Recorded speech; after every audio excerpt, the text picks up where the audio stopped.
A lua cheia pairava sobre o Haras Bela Vista como uma sentinela silenciosa, banhando os estábulos com sua luz prateada. O silêncio da noite era quebrado apenas pelo ocasional relinchar dos cavalos e pelo farfalhar das folhas nas árvores altas que cercavam a propriedade. Era quase meia-noite quando Antônio, o tratador mais antigo do Haras, percebeu uma movimentação estranha perto da entrada principal. Do alto de seus 60 anos, Antônio conhecia bem aquele lugar. Trabalhava ali desde jovem, quando o falecido pai do atual proprietário, Eduardo Mendes, comandava o negócio com mãos firmes, mas justas. Os tempos haviam mudado. Eduardo era diferente, um homem de negócios implacável, com olhos apenas para lucros e números, alguém que raramente aparecia para ver os animais que financiavam seu estilo de vida luxuoso. Antônio estreitou os olhos tentando identificar o veículo que se aproximava com os faróis apagados. A Range Rover preta de Eduardo era inconfundível, mesmo na penumbra. O tratador franziu o senho, confuso. O patrão nunca aparecia àquela hora, ainda mais num domingo. Algo não estava certo. Escondendo-se atrás de um dos estábulos, Antônio observou Eduardo sair do carro. Mesmo à meia-noite, o homem mantinha a postura impecável, o terno caro sem uma ruga sequer. Contudo, havia algo diferente em seu rosto, geralmente impassível. Uma sombra de preocupação, talvez até medo. Ele olhou em volta nervosamente antes de abrir o porta-malas e retirar um saco preto grande e pesado. Que diabos!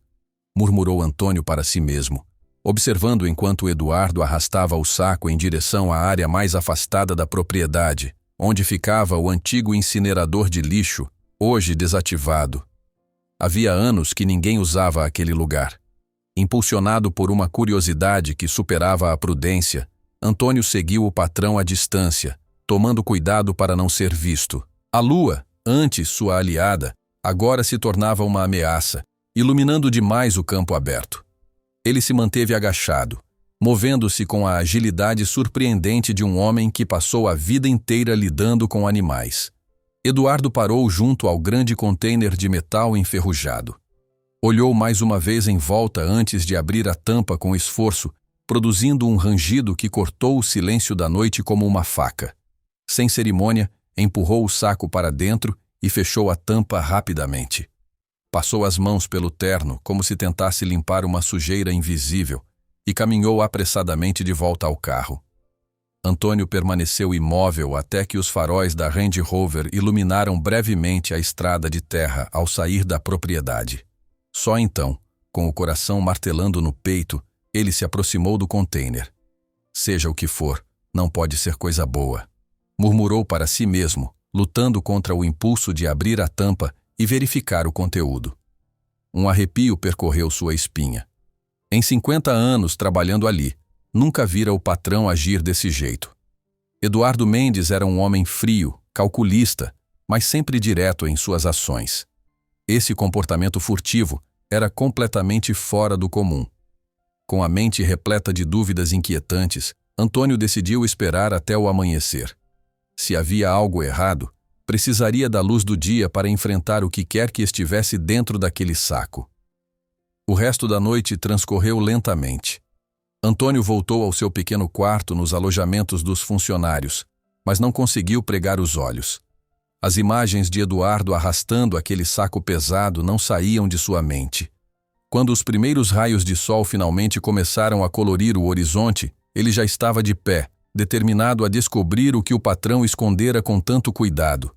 No entanto, antes de se dirigir ao incinerador, Antônio precisava cumprir sua rotina matinal. Os cavalos precisavam ser alimentados, e qualquer alteração na rotina poderia levantar suspeitas entre os outros funcionários. Metodicamente, ele percorreu os estábulos, distribuindo feno fresco e verificando os bebedouros. Quando chegou à baia de Trovão, o puro sangue negro que era o orgulho do Haras percebeu algo estranho. O animal, normalmente calmo e receptivo, parecia agitado. Suas narinas dilatadas e orelhas eretas indicavam que algo o perturbava. "O que houve, amigão?" Antônio murmurou, aproximando-se cautelosamente. Conhecia Trovão desde que era um potro. tinha um vínculo especial com aquele animal magnífico, vencedor de inúmeras competições. Trovão bufou, batendo as patas dianteiras no chão de terra batida. Seus olhos grandes e escuros pareciam querer comunicar algo. Antônio franziu o senho, intrigado com o comportamento incomum do animal. Seguiu o olhar do cavalo, que parecia fixo na direção do incinerador. Você também sentiu algo estranho, não foi? Sussurrou, acariciando o pescoço musculoso do animal. Não se preocupe, vou descobrir o que está acontecendo. Terminou suas tarefas o mais rapidamente possível e, certificando-se de que ninguém o observava, dirigiu-se ao incinerador. O sol já estava alto no céu, iluminando impiedosamente o contêiner enferrujado que parecia ainda mais desolado à luz do dia. Antônio hesitou por um momento. Uma parte dele não queria saber o que havia dentro daquele saco. O que quer que fosse, já havia decidido que era melhor não se envolver. Eduardo Mendes era um homem poderoso, com conexões em lugares altos.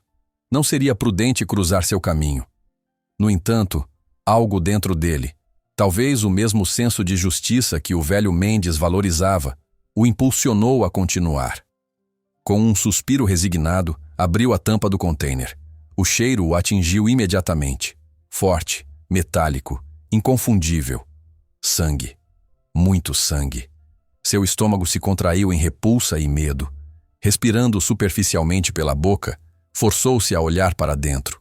O saco preto estava lá, parcialmente aberto, revelando seu conteúdo macabro. Antônio arregalou os olhos em choque, recuando instintivamente.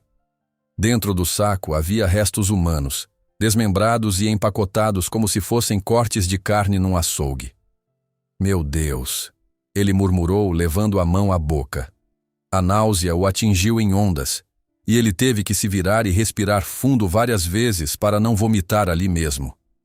Sua mente girava em círculos tentando compreender o que estava vendo. Eduardo Mendes, o empresário respeitado, o filho do homem que Antônio admirara por décadas, havia matado alguém. Não apenas matado, mas esquartejado o corpo e o escondido na propriedade como se fosse lixo comum. O som de passos na grama fez Antônio congelar. Virou-se rapidamente, temendo encontrar Eduardo retornando ao local do crime, mas era apenas Marcela, a jovem veterinária que cuidava dos cavalos do Haras. Antônio, o que está fazendo aqui? Ela perguntou, aproximando-se com uma expressão curiosa no rosto. Era uma mulher bonita, em seus 30 e poucos anos, com olhos perspicazes que não deixavam escapar nenhum detalhe. Antônio fechou rapidamente a tampa do container, rezando para que ela não tivesse visto o que havia dentro. Nada, doutora Marcela. Só verificando se não havia nenhum animal morto por aqui. Senti um cheiro estranho. Marcela o observou com atenção, claramente não convencida. Cheiro estranho? Nesta área tão afastada dos estábulos? Sim, às vezes os animais selvagens vêm morrer por aqui. Ele mentiu, sabendo que soava pouco convincente. E você? O que faz por aqui tão cedo? Ela deu de ombros. Vim verificar Trovão. Ele tem uma competição importante em 2 semanas e quero garantir que esteja em perfeitas condições. Antônio assentiu, ansioso para se afastar daquele lugar e do seu terrível segredo. Trovão está um pouco agitado hoje, de fato. Notei quando fui alimentá-lo. Agitado como? Perguntou Marcela com um interesse profissional imediatamente desperto. Bufando, batendo as patas, olhando fixamente nesta direção, explicou Antônio, apontando para o incinerador. Achei estranho. Marcela franziu o senho. Os cavalos têm um olfato extremamente sensível, você sabe. Se há algo morto por aqui, Trovão provavelmente está sentindo o cheiro. Antônio sentiu um calafrio. Claro, era por isso que o cavalo estava tão perturbado. O cheiro de morte, mesmo à distância, era algo que nenhum animal poderia ignorar. Venha, vamos ver Trovão juntos, sugeriu Marcela, já se encaminhando para os estábulos. Antônio a seguiu, lançando um último olhar ao container. Seu coração estava pesado com o conhecimento que agora carregava. O que deveria fazer? Denunciar Eduardo à polícia? Quem acreditaria na palavra de um velho tratador contra um dos empresários mais influentes da região? Quando chegaram à baía de Trovão, encontraram o animal ainda mais agitado do que antes. Suas narinas dilatadas captavam algo no ar que o deixava nervoso, e seus olhos exibiam um medo que Antônio nunca tinha visto antes. Ele está sentindo o cheiro, murmurou Marcela, observando o comportamento do cavalo com preocupação profissional. Seja lá o que for que está morto por ali, o odor está perturbando-o profundamente. Antônio engoliu em seco. Não era apenas algo morto, era alguém morto, assassinado e desmembrado por Eduardo Mendes. E se Trovão, com seu olfato aguçado, era capaz de sentir o cheiro mesmo de longe, quanto tempo levaria até que outros também percebessem? Vou dar um sedativo leve a ele, decidiu Marcela, abrindo sua maleta médica. Não podemos deixá-lo neste estado de nervosismo. Pode afetar seu desempenho na competição. Enquanto a veterinária preparava a medicação, Antônio acariciou o focinho de Trovão, tentando acalmá-lo. Está tudo bem, garoto, sussurrou, sem acreditar nas próprias palavras. Nada estava bem, e ele tinha a terrível sensação de que as coisas estavam prestes a ficar muito piores. O sedativo começou a fazer efeito em Trovão, que aos poucos foi se acalmando. Suas pálpebras pesaram e sua respiração se tornou mais regular, embora ainda mantivesse as narinas dilatadas, como se o cheiro da morte permanecesse impregnado em seu sistema sensorial. Pronto, isso deve mantê-lo tranquilo por algumas horas, disse Marcela, guardando a seringa em sua maleta. Mas isso é apenas uma solução temporária, Antônio. Precisamos descobrir o que está perturbando ele. Antônio assentiu automaticamente, sua mente a quilômetros dali, ponderando sobre o que fazer com a informação que agora carregava. Sentia o peso da responsabilidade esmagando seus ombros já cansados pelos anos de trabalho duro. Você está bem? Perguntou Marcela, colocando uma mão gentil em seu braço. Parece pálido. Estou bem, só cansado, mentiu ele, forçando um sorriso que não alcançou seus olhos. Não dormi direito esta noite. Marcela o estudou com olhos perspicazes. Tem certeza de que não há nada que queira me contar sobre aquele container de lixo? Por um momento, Antônio considerou compartilhar seu terrível segredo. Marcela era inteligente e confiável, talvez pudesse ajudá-lo a decidir o que fazer. Mas algo o deteve. Quanto menos ela soubesse, mais segura estaria. Não há nada para contar, doutora, respondeu ele, desviando o olhar. Agora, se me der licença, tenho muitas tarefas a cumprir. Sem esperar resposta, afastou-se rapidamente, sentindo o olhar dela queimando em suas costas. Sabia que não a havia convencido, e isso o preocupava. Marcela era observadora demais para seu próprio bem. O restante da manhã transcorreu num borrão de tarefas mecânicas. Antônio alimentava os cavalos, limpava as baias e verificava os equipamentos, tudo em piloto automático, enquanto sua mente fervilhava de pensamentos sombrios. A cada poucos minutos, olhava nervosamente para a entrada da propriedade, temendo ver a Range Rover de Eduardo retornando ao local. Por volta do meio-dia, decidiu que precisava fazer algo. Não podia simplesmente ignorar um cadáver desmembrado no terreno do Haras. Se não denunciasse o crime, seria cúmplice. Mas como provar? Eduardo certamente negaria tudo, e sua palavra valeria mais que a de um simples tratador. Precisava de evidências. Esperando até que a maioria dos funcionários estivesse almoçando, Antônio voltou furtivamente ao incinerador. O calor do meio-dia intensificava o cheiro, agora perceptível mesmo sem abrir o container. Ele cobriu o nariz e a boca com um lenço, respirando superficialmente para evitar a náusea. Com mãos trêmulas, tirou o celular do bolso, um aparelho antigo e simples que raramente usava. Precisava fotografar o conteúdo macabro como prova. Era sua palavra contra a de Eduardo, mas imagens não mentiriam. Abrindo a tampa com cuidado para evitar mais rangidos, ele foi imediatamente golpeado pelo odor intensificado. Seus olhos lacrimejaram enquanto se forçava a olhar para o saco e seu conteúdo grotesco. Rapidamente tirou algumas fotos, tentando capturar o máximo de detalhes possível com a câmera limitada de seu celular. Estava tão concentrado em sua tarefa que não percebeu os passos se aproximando até que fosse tarde demais. O que você está fazendo, Antônio? A voz fez seu sangue gelar.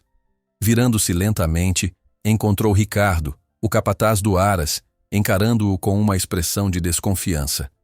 Ricardo era o braço direito de Eduardo, conhecido por sua lealdade inabalável ao patrão. Eu estava apenas verificando se não havia animais mortos por aqui, respondeu Antônio, repetindo a mesma desculpa que dera a Marcela. Trovão está agitado. Talvez esteja sentindo algum cheiro. Ricardo estreitou os olhos, avançando alguns passos. E precisava tirar fotos para isso? Antônio sentiu o suor frio escorrendo por suas costas. Estava encurralado. Ricardo não era estúpido. Ele perceberia que algo estava errado. Pensei em documentar caso houvesse algum animal selvagem morto para mostrar ao Dr. Paulo da Vigilância Sanitária, improvisou. Ele sempre pede relatórios sobre possíveis focos de infecção. Ricardo deu mais um passo à frente, seus olhos fixos no container aberto atrás de Antônio. Deixe-me ver o que encontrou, então. Antônio sentiu o pânico crescer em seu peito. Se Ricardo visse o conteúdo do saco, sua vida estaria em perigo. O capataz certamente reportaria ao patrão, e Eduardo não hesitaria em silenciá-lo permanentemente. Não há nada para ver, disse apressadamente, tentando fechar a tampa do container. Só lixo antigo.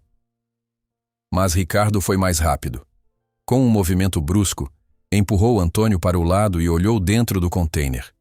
Seu rosto mudou instantaneamente, passando da desconfiança para o choque absoluto. Meu Deus, ele murmurou, recuando um passo. Isso é... Antônio observou o rosto do capataz passar por uma sequência de emoções. Horror, compreensão e, finalmente, uma determinação sombria. Quando Ricardo se virou para encará-lo, seus olhos tinham uma dureza que fez Antônio estremecer. Você não deveria ter visto isso, disse Ricardo, sua voz estranhamente calma. Nenhum de nós deveria.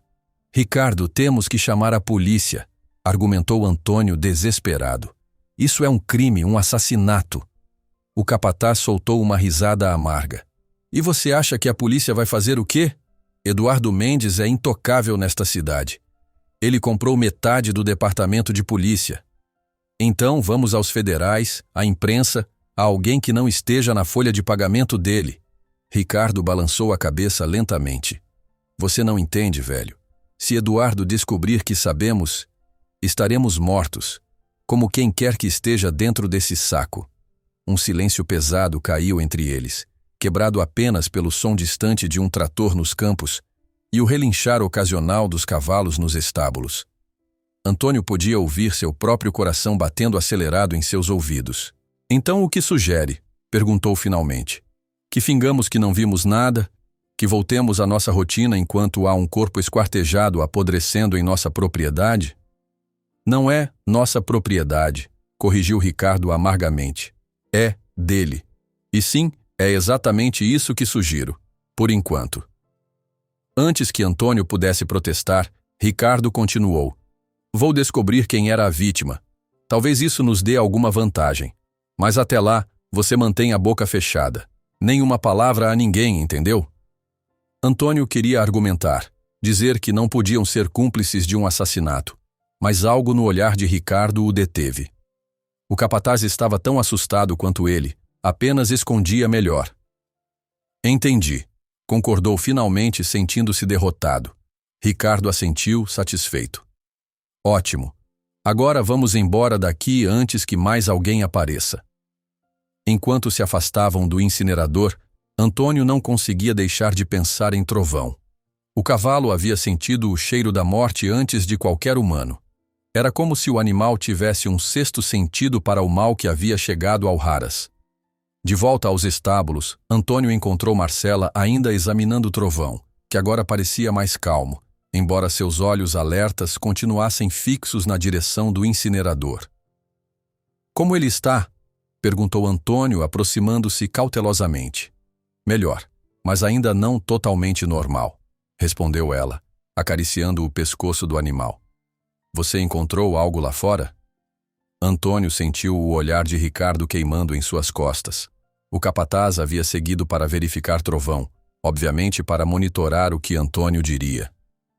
Nada, mentiu, odiando-se por isso. Provavelmente é apenas algum animal pequeno morto que não consegui localizar. Marcela franziu o senho, claramente insatisfeita com a resposta.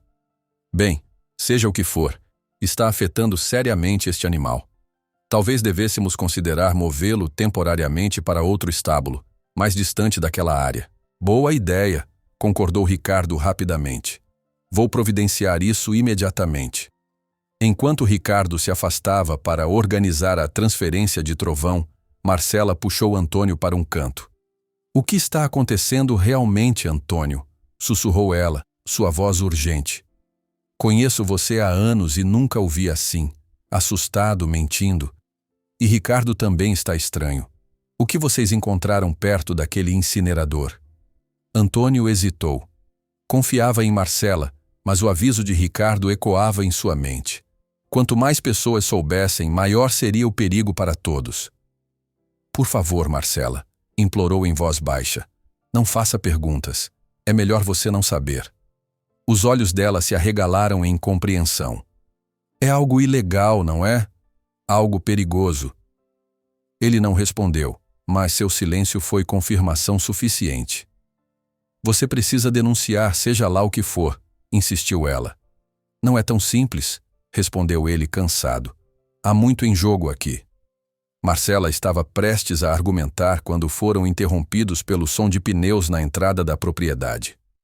Ambos se viraram para ver a Range Rover de Eduardo cruzando os portões, levantando uma nuvem de poeira no caminho. Antônio sentiu seu estômago afundar. Eduardo havia retornado. Preciso ir, disse apressadamente, afastando-se de Marcela. Por favor, cuide de Trovão. E tome cuidado. Antes que ela pudesse responder, ele já estava se dirigindo às cocheiras mais distantes, determinado a evitar um encontro com Eduardo Mendes. Seu coração martelava no peito enquanto pensava nas fotos em seu celular. Provas incriminadoras que poderiam custar sua vida, mas também poderiam ser sua única esperança de fazer justiça. Eduardo Mendes estacionou sua Range Rover próximo à casa principal e desceu do veículo com a elegância estudada de um homem acostumado a ser observado. Vestia um terno azul marinho impecavelmente cortado, contrastando com a rusticidade do ambiente rural. Seus sapatos italianos, apesar do terreno irregular, não exibiam um único grão de poeira. Ricardo apressou-se em direção ao patrão, com o rosto composto em uma expressão neutra que não revelava nada sobre a descoberta macabra de algumas horas atrás. Boa tarde, Sr. Mendes, cumprimentou formalmente. Não esperávamos o senhor hoje. Aconteceu algo? Eduardo ajustou os óculos escuros e observou a propriedade com uma expressão inesperadamente tensa. Apenas uma visita de rotina, Ricardo, respondeu com uma casualidade forçada. Como estão os preparativos para o campeonato? Trovão está em forma? Sim, senhor. Doutora Marcela está cuidando dele pessoalmente. Tivemos um pequeno contratempo esta manhã. O cavalo parecia agitado, mas já está sob controle. Eduardo removeu os óculos escuros, revelando olhos azuis penetrantes que examinaram o capataz com intensidade perturbadora. Agitado? Por quê? Ricardo engoliu em seco, sentindo-se como se estivesse pisando em ovos. Acreditamos que seja apenas o nervosismo pré-competição. A doutora Marcela administrou um sedativo leve e decidimos transferi-lo para uma baia mais afastada, para mantê-lo mais calmo. Eduardo ficou em silêncio por alguns segundos, seus olhos se estreitando quase imperceptivelmente. Afastada de quê, exatamente? O coração de Ricardo acelerou. Da movimentação principal do Haras, senhor. Você sabe como os animais podem ser sensíveis. Eduardo assentiu lentamente, mas havia desconfiança em seu olhar. Entendo. Mostre-me onde ele está agora. Enquanto caminhavam em direção aos estábulos, Ricardo enviou discretamente uma mensagem para Antônio. Ele está aqui. Fique longe. Marcela estava terminando de instalar Trovão em sua nova baia, quando Eduardo e Ricardo chegaram. O cavalo negro, ainda sob efeito do sedativo, mantinha-se calmo, mas suas orelhas se moveram na direção dos recém-chegados, como se reconhecesse a presença do proprietário. Boa tarde, doutor. Marcela, cumprimentou Eduardo, exibindo seu charme habitual. Ouvi que nosso campeão teve um dia difícil. Senhor Mendes, Marcela respondeu, sem conseguir esconder completamente sua surpresa. Sim, Trovão estava bastante agitado esta manhã. Nunca o vi reagir dessa forma antes. E a que você atribui essa mudança de comportamento? Marcela hesitou, olhando brevemente para Ricardo antes de responder. Os cavalos são animais extremamente sensíveis, com sentidos muito mais aguçados que os nossos. Às vezes, reagem a estímulos que nem percebemos. Como odores, por exemplo, perguntou Eduardo, sua voz casual, mas seus olhos intensamente focados na reação dela. Marcela sentiu um frio na espinha, embora não soubesse exatamente por quê. Sim, especialmente odores. O olfato equino é excepcionalmente desenvolvido. Eduardo caminhou até Trovão, acariciando seu pescoço com uma familiaridade que parecia forçada. O cavalo aceitou o toque, mas seus olhos permaneceram alertas. Este animal vale uma fortuna, comentou Eduardo, como se falasse consigo mesmo. Não podemos nos dar ao luxo de qualquer contratempo antes da competição. Virando-se para Ricardo, sua voz adquiriu um tom mais duro. Quero segurança reforçada na propriedade. Ninguém entra ou sai sem autorização expressa. E quero relatórios diários sobre o estado de Trovão. Sim, senhor, concordou Ricardo prontamente. Eduardo então se dirigiu a Marcela. Quanto ao nosso problema de odores, creio que deveríamos limpar completamente a área perto do antigo incinerador. É um local obsoleto, cheio de lixo acumulado que pode estar atraindo animais mortos ou em decomposição. Marcela sentiu seu sangue gelar. O modo como ele mencionou o incinerador, com um olhar calculista e uma casualidade estudada, parecia carregado de ameaça velada. Posso cuidar disso, senhor? Ofereceu-se Ricardo rapidamente. Não, respondeu Eduardo, seus olhos nunca deixando o rosto de Marcela. Contrate uma equipe externa, profissionais em remoção de resíduos perigosos. Quero aquela área completamente limpa até amanhã. A mensagem era clara. O corpo estava prestes a desaparecer junto com qualquer evidência. Agora, se me dão licença, continuou Eduardo, ajustando o relógio de pulso. Tenho uma reunião importante na cidade. Voltarei em alguns dias para verificar o progresso. Após sua partida, Marcela e Ricardo permaneceram em silêncio tenso, o ar entre eles carregado de palavras não ditas. Finalmente, quando tiveram certeza de que estavam sozinhos, Marcela soltou a respiração que não percebera estar segurando. Ele sabe que algo está errado, sussurrou. Ricardo assentiu sombriamente. E agora vai eliminar as provas. Que provas? Do quê? Perguntou Marcela, sua voz entre a frustração e o medo. Vocês dois estão escondendo algo terrível, não estão? Ricardo olhou longamente para ela, avaliando o quanto deveria revelar. Quanto menos você souber, melhor, doutora. Por sua própria segurança. Bem, é tarde demais para isso, rebateu ela, cruzando os braços. Eduardo Mendes acaba de me incluir na lista de pessoas que ele está observando. Senti isso. Então, por favor, me diga o que está acontecendo.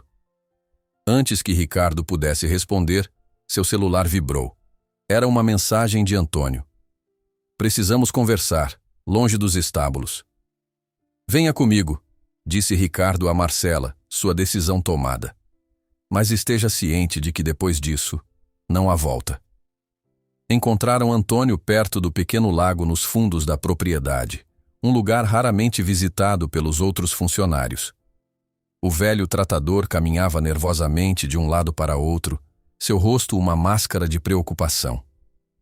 Ele está aqui por causa do corpo, declarou Antônio assim que os viu, dispensando qualquer preâmbulo. Veio verificar se alguém descobriu. Que corpo? Perguntou Marcela, seu rosto empalidecendo. Antônio olhou para Ricardo, que assentiu resignado. Mostre a ela. Ela já está envolvida de qualquer maneira. Com dedos trêmulos, Antônio tirou o celular do bolso e mostrou as fotos que havia tirado.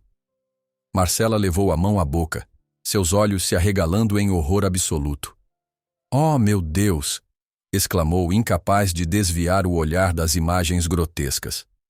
É um corpo desmembrado, confirmou Antônio gravemente. Eduardo trouxe aqui na noite passada, quando pensou que ninguém estaria olhando. Jogou no incinerador como se fosse lixo comum. Marcela se apoiou em um tronco de árvore próximo, sentindo suas pernas fraquejarem. E era isso que Trovão estava sentindo, murmurou, mais para si mesma do que para os outros. O cheiro da morte. Ricardo assentiu. E agora Eduardo vai contratar uma equipe para se livrar de tudo. Sem corpo, sem crime. Precisamos denunciar, insistiu Marcela, recuperando parte de sua compostura. Não podemos simplesmente ignorar um assassinato. E como provamos? Perguntou Ricardo, gesticulando para o celular de Antônio. Algumas fotos tremidas em um celular antigo, contra a palavra de Eduardo Mendes, o benfeitor da cidade inteira? Temos que tentar, argumentou Antônio. Não posso viver sabendo que ajudei a encobrir um assassinato.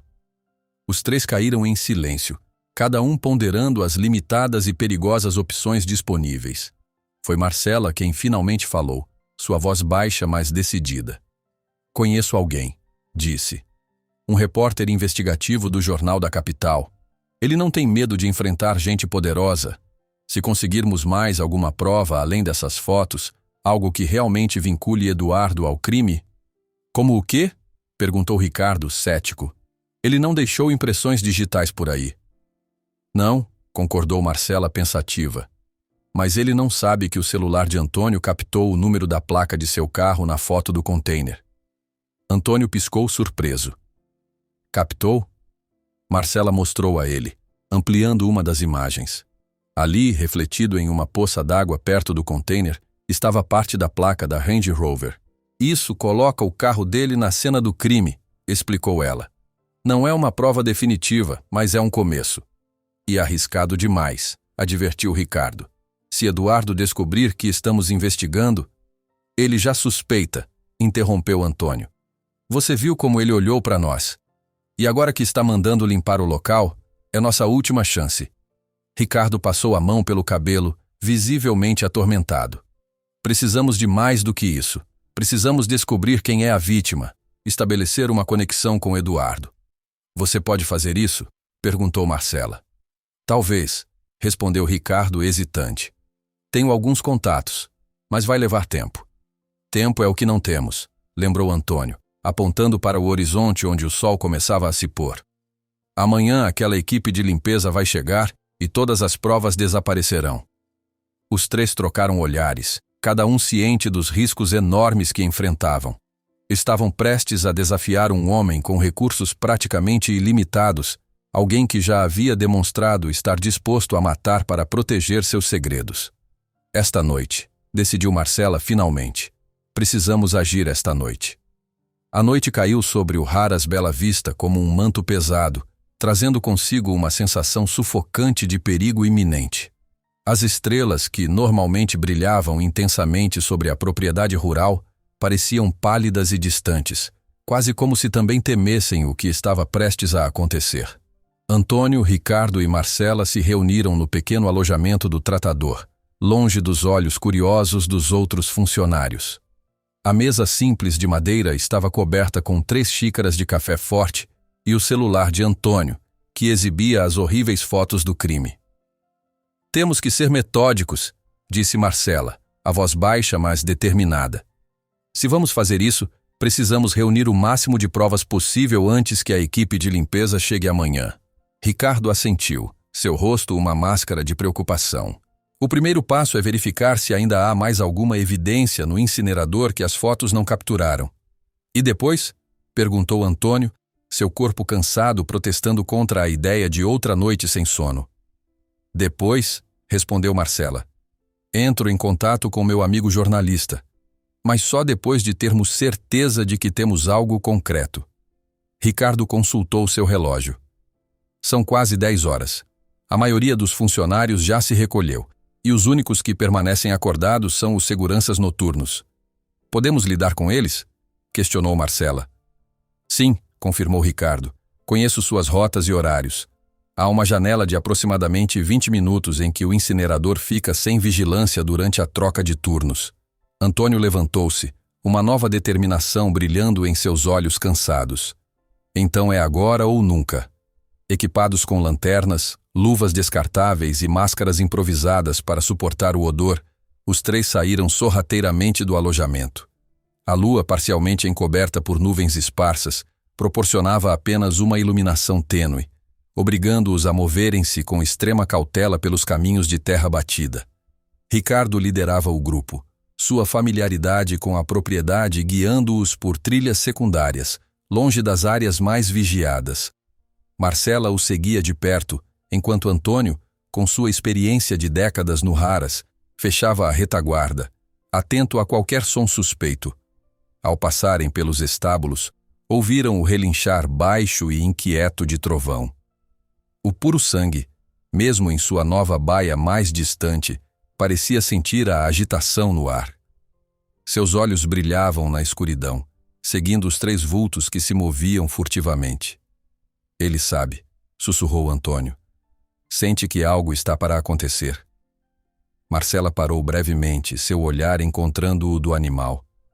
Ele está mais calmo aqui, mas ainda perturbado, observou profissionalmente. O cheiro deve ter diminuído com a distância, mas não desapareceu completamente. Vamos, urgiu Ricardo. Não temos muito tempo. Continuaram sua jornada, agora mais apressados.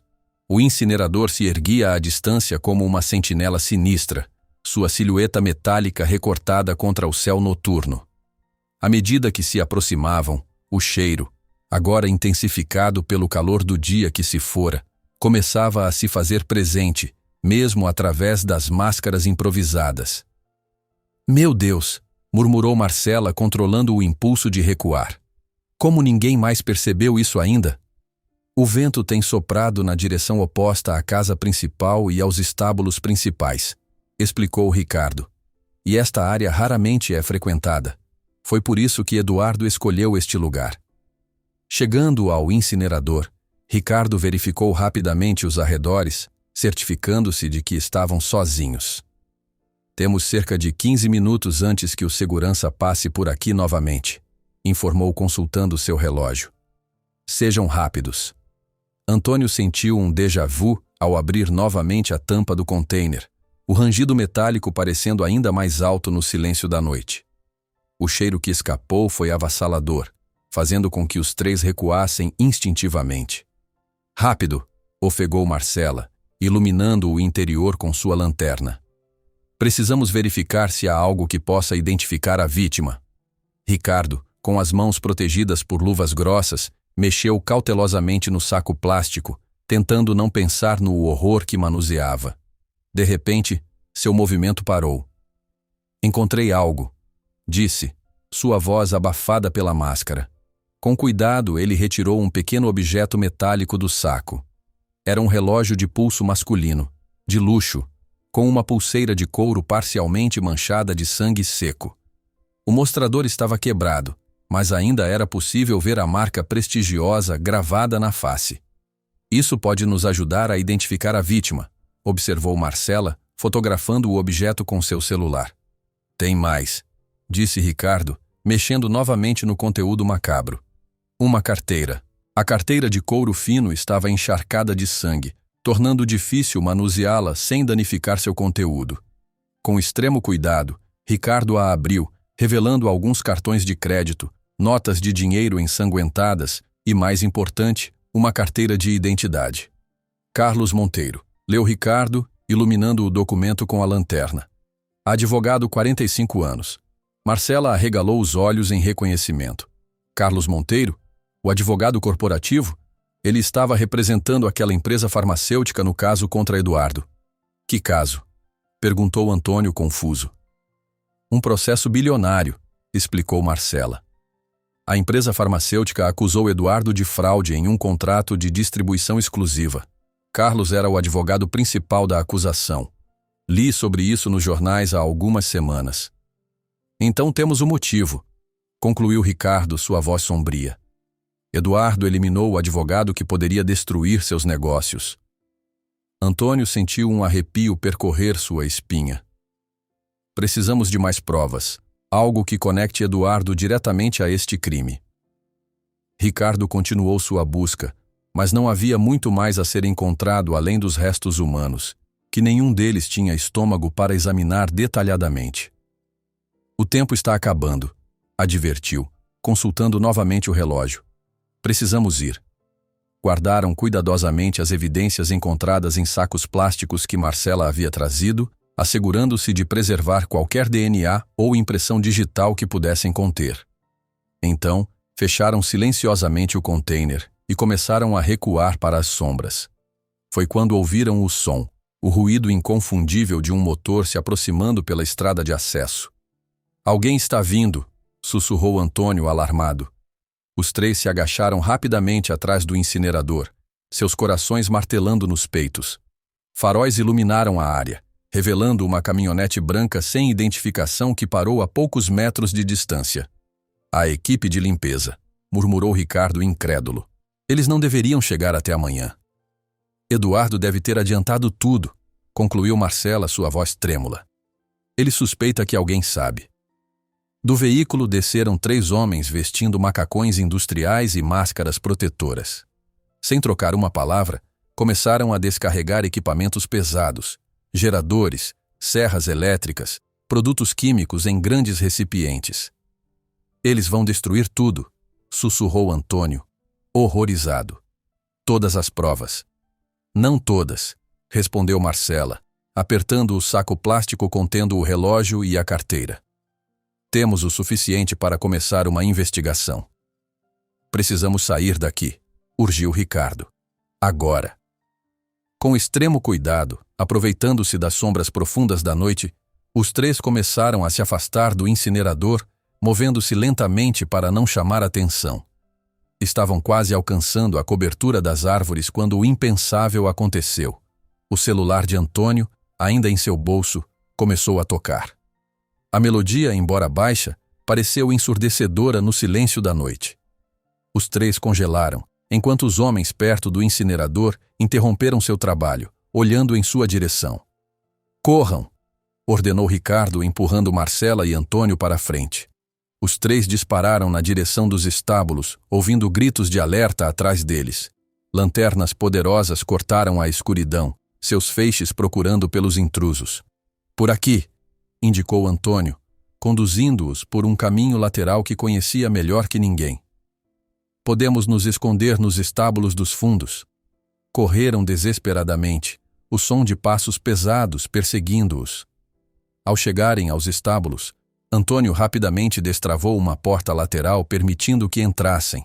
Os cavalos, perturbados pela comoção, começaram a relinchar e a bater os cascos. Eles vão nos encontrar, sussurrou Marcela ofegante. Os cavalos estão denunciando nossa presença. Não por aqui, respondeu Antônio, conduzindo-os por uma passagem estreita entre as baias. Precisamos chegar até Trovão. Trovão? Por quê? Perguntou Ricardo confuso. Porque ele é o único cavalo em uma área isolada. Se conseguirmos chegar até ele sem sermos vistos, podemos nos esconder temporariamente em seu estábulo.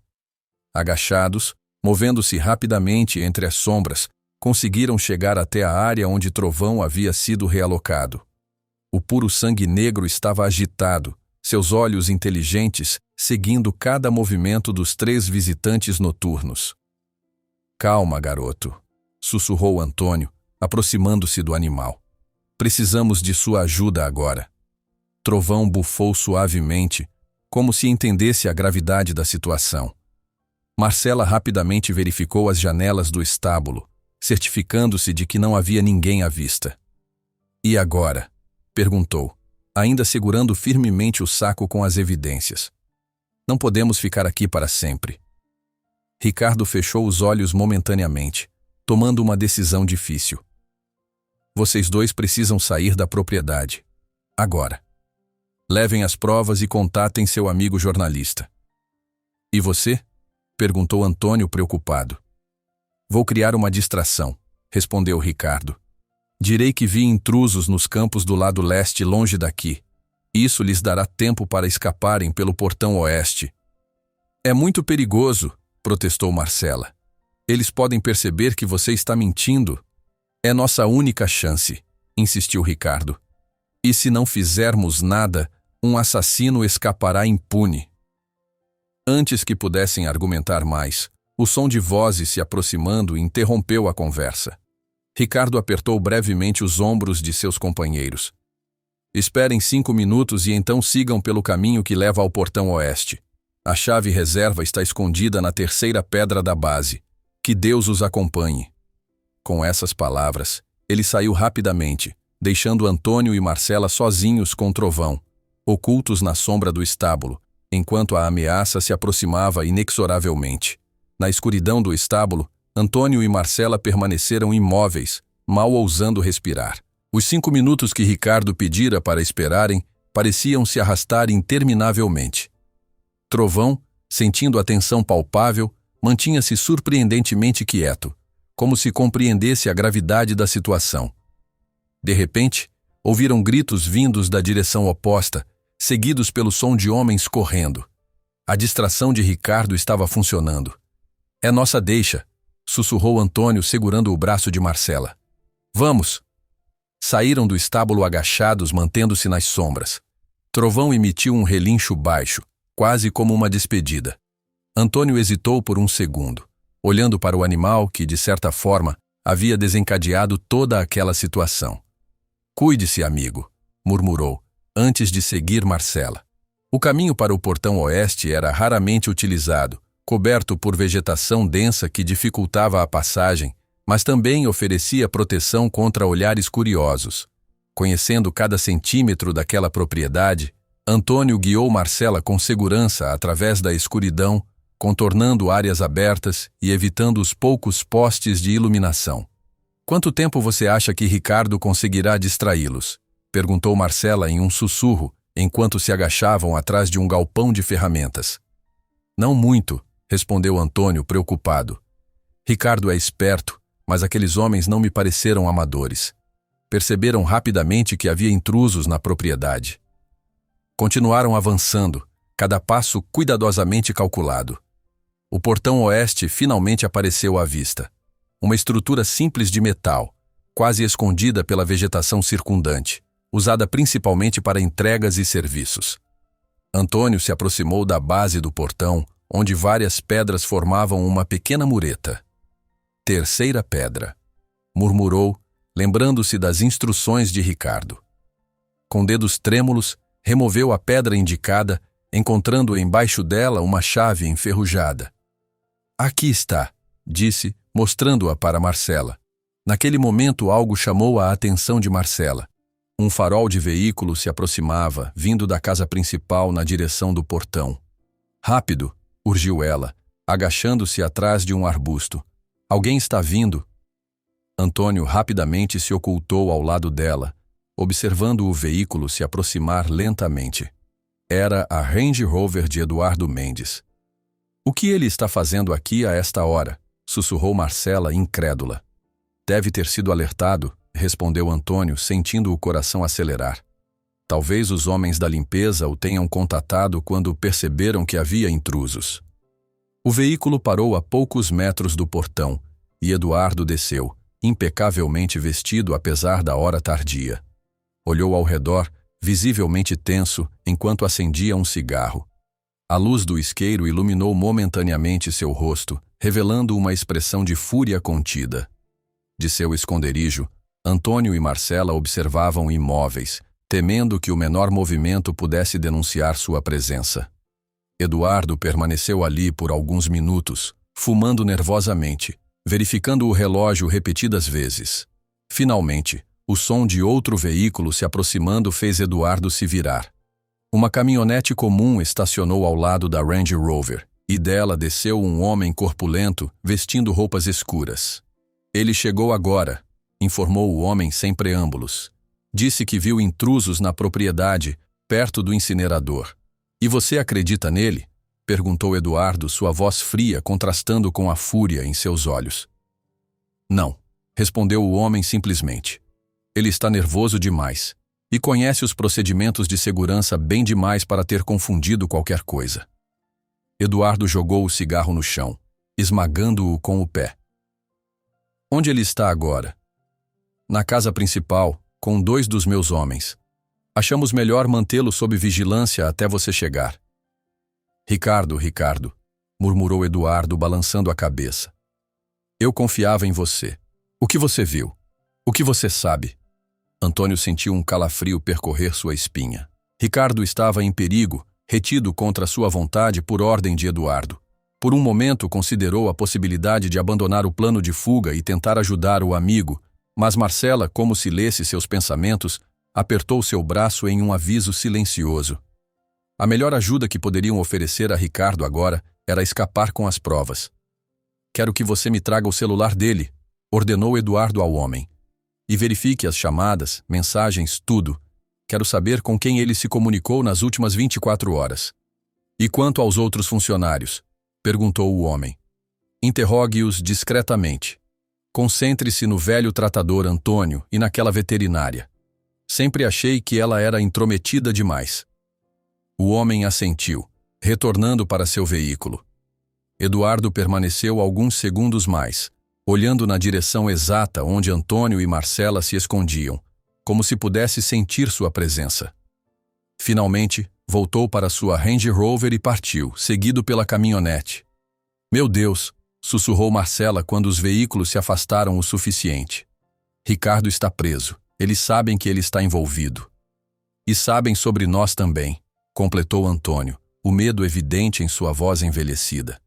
Precisamos sair daqui agora. Com as mãos trêmulas, inseriu a chave no cadeado do portão. O metal rangeu levemente ao girar, um som que pareceu ensurdecedor no silêncio da noite. O portão se abriu com um rangido abafado. Vamos, disse, segurando o portão aberto para Marcela. Meu carro está estacionado no vilarejo a 2 quilômetros daqui. Podemos pegar a trilha pela floresta. Fecharam o portão atrás de si, Antônio recolocando cuidadosamente a chave sob a pedra. A trilha que mencionara era quase invisível na escuridão, um caminho estreito usado ocasionalmente por caçadores locais. E Ricardo? Perguntou Marcela enquanto avançavam rapidamente. Não podemos simplesmente abandoná-lo. A melhor maneira de ajudá-lo é conseguindo expor Eduardo, respondeu Antônio, embora a culpa pesasse em seu peito. Se conseguirmos publicar essas provas, a polícia terá que investigar, e Ricardo estará a salvo.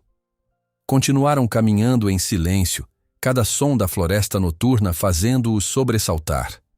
O peso do que haviam descoberto e o perigo que enfrentavam parecia tornar o ar mais denso, dificultando a respiração. Após quase meia hora de caminhada tensa, as luzes do pequeno vilarejo começaram a surgir entre as árvores. Santa Luzia era pouco mais que um aglomerado de casas simples em torno de uma igreja antiga, mas representava segurança naquele momento. Meu carro está perto da mercearia, indicou Antônio, acelerando o passo agora que estavam próximos de um potencial refúgio. O velho Chevette azul estava exatamente onde Antônio o deixara mais cedo. Entraram rapidamente, Marcela ainda agarrada ao saco plástico contendo as evidências cruciais. Para onde vamos? Perguntou Antônio ligando o motor. Primeiro para um lugar seguro onde possamos ligar para meu amigo jornalista, respondeu Marcela verificando seu celular. Sem sinal aqui. Há uma lanchonete na estrada principal, a uns 20 quilômetros daqui. Costuma ficar aberta a noite toda e tem Wi-Fi. Perfeito, concordou Marcela. Vamos para lá. Enquanto se afastavam do vilarejo, Antônio não pôde deixar de olhar pelo retrovisor, metade esperando ver os faróis da Range Rover de Eduardo ou dos veículos de seus homens surgindo na escuridão. Mas a estrada atrás deles permanecia vazia. Acha que Ricardo vai ficar bem? Perguntou, sua voz traindo a preocupação que sentia. Marcela olhou para as evidências em seu colo. O relógio e a carteira do advogado assassinado, provas concretas de um crime hediondo cometido por um homem poderoso. Eduardo não pode fazer nada muito óbvio com Ricardo. Ele é conhecido demais no Haras. Sua ausência seria imediatamente notada. A menos que Eduardo planeje uma saída silenciosa para todos nós, observou Antônio sombriamente. Um acidente, talvez, ou uma demissão repentina. O silêncio caiu entre eles, pesado com possibilidades aterradoras. A lanchonete apareceu finalmente, um oásis de luz fluorescente em meio à escuridão da estrada. O estacionamento estava quase vazio, com apenas alguns caminhões de longa distância alinhados em um canto. Vamos entrar separadamente, sugeriu Marcela. Você primeiro peça um café. Vou esperar alguns minutos e então me juntarei a você. Tentarei parecer apenas uma viajante cansada. Antônio assentiu, compreendendo a precaução. Eduardo tinha contatos em toda a região. Qualquer comportamento suspeito poderia ser reportado a ele. Enquanto estacionava o carro, não pôde deixar de pensar em Trovão. O cavalo havia sido o primeiro a perceber o mal que se infiltrara no Haras, seu comportamento anormal servindo como um alarme que, infelizmente, poucos compreenderam a tempo. Vamos conseguir, Antônio, disse Marcela, notando sua hesitação. Vamos fazer justiça. Ele assentiu silenciosamente, esperando que ela estivesse certa. Mas algo dentro dele, talvez a mesma intuição aguçada que Trovão demonstrara, dizia que a noite estava longe de terminar e que o perigo, em vez de ficar para trás, estava apenas começando. A lanchonete parada obrigatória era um daqueles estabelecimentos típicos de beira de estrada, piso de azulejos desgastados, mesas de fórmica levemente manchadas e um balcão comprido com banquetas giratórias de vinil vermelho. O aroma de café recém-preparado misturava-se ao cheiro de gordura e comida caseira, criando uma atmosfera quase reconfortante em sua simplicidade. Antônio entrou primeiro, como combinado. Uma sineta na porta anunciou sua chegada, fazendo com que a garçonete, uma mulher de meia-idade com cabelos tingidos de loiro e expressão cansada, erguesse os olhos de uma revista de celebridades. Boa noite, cumprimentou ela automaticamente. Ou bom dia, já que passa da meia-noite. Boa noite, respondeu Antônio, esforçando-se para parecer casual enquanto se sentava em uma das banquetas no balcão. Um café, por favor, bem forte. Dirigindo a noite toda? Perguntou a garçonete, virando-se para encher uma xícara. Algo assim, murmurou Antônio, tentando não parecer evasivo demais. A garçonete colocou a xícara fumegante à sua frente. A senha do Wi-Fi está escrita ali no quadro, caso precise, informou, apontando para um pequeno quadro negro na parede atrás do caixa. Antônio agradeceu com um aceno de cabeça, tentando controlar o tremor em suas mãos enquanto segurava a xícara. Seus olhos continuavam se desviando para a porta, ansioso pela chegada de Marcela, ainda que soubesse que ela esperaria alguns minutos para não levantar suspeitas. Enquanto bebia seu café, Antônio observava discretamente os outros clientes da lanchonete. 2 caminhoneiros conversavam em voz baixa em uma mesa distante. Um homem solitário digitava em um laptop perto da janela. Uma família, pais e 2 filhos adolescentes com expressões de exaustão, ocupava uma mesa no fundo, provavelmente em meio a uma viagem longa. Nenhum deles parecia prestar qualquer atenção a ele, mas mesmo assim, Antônio não conseguia relaxar. Após décadas trabalhando para a família Mendes, conhecia bem o alcance do poder de Eduardo. O empresário tinha olhos e ouvidos em toda a região. 10 minutos depois, a sineta tocou novamente e Marcela entrou. Estava quase irreconhecível. Havia desfeito o rabo de cavalo, deixando os cabelos soltos sobre os ombros, e vestira uma jaqueta jeans que provavelmente mantinha no carro para emergências.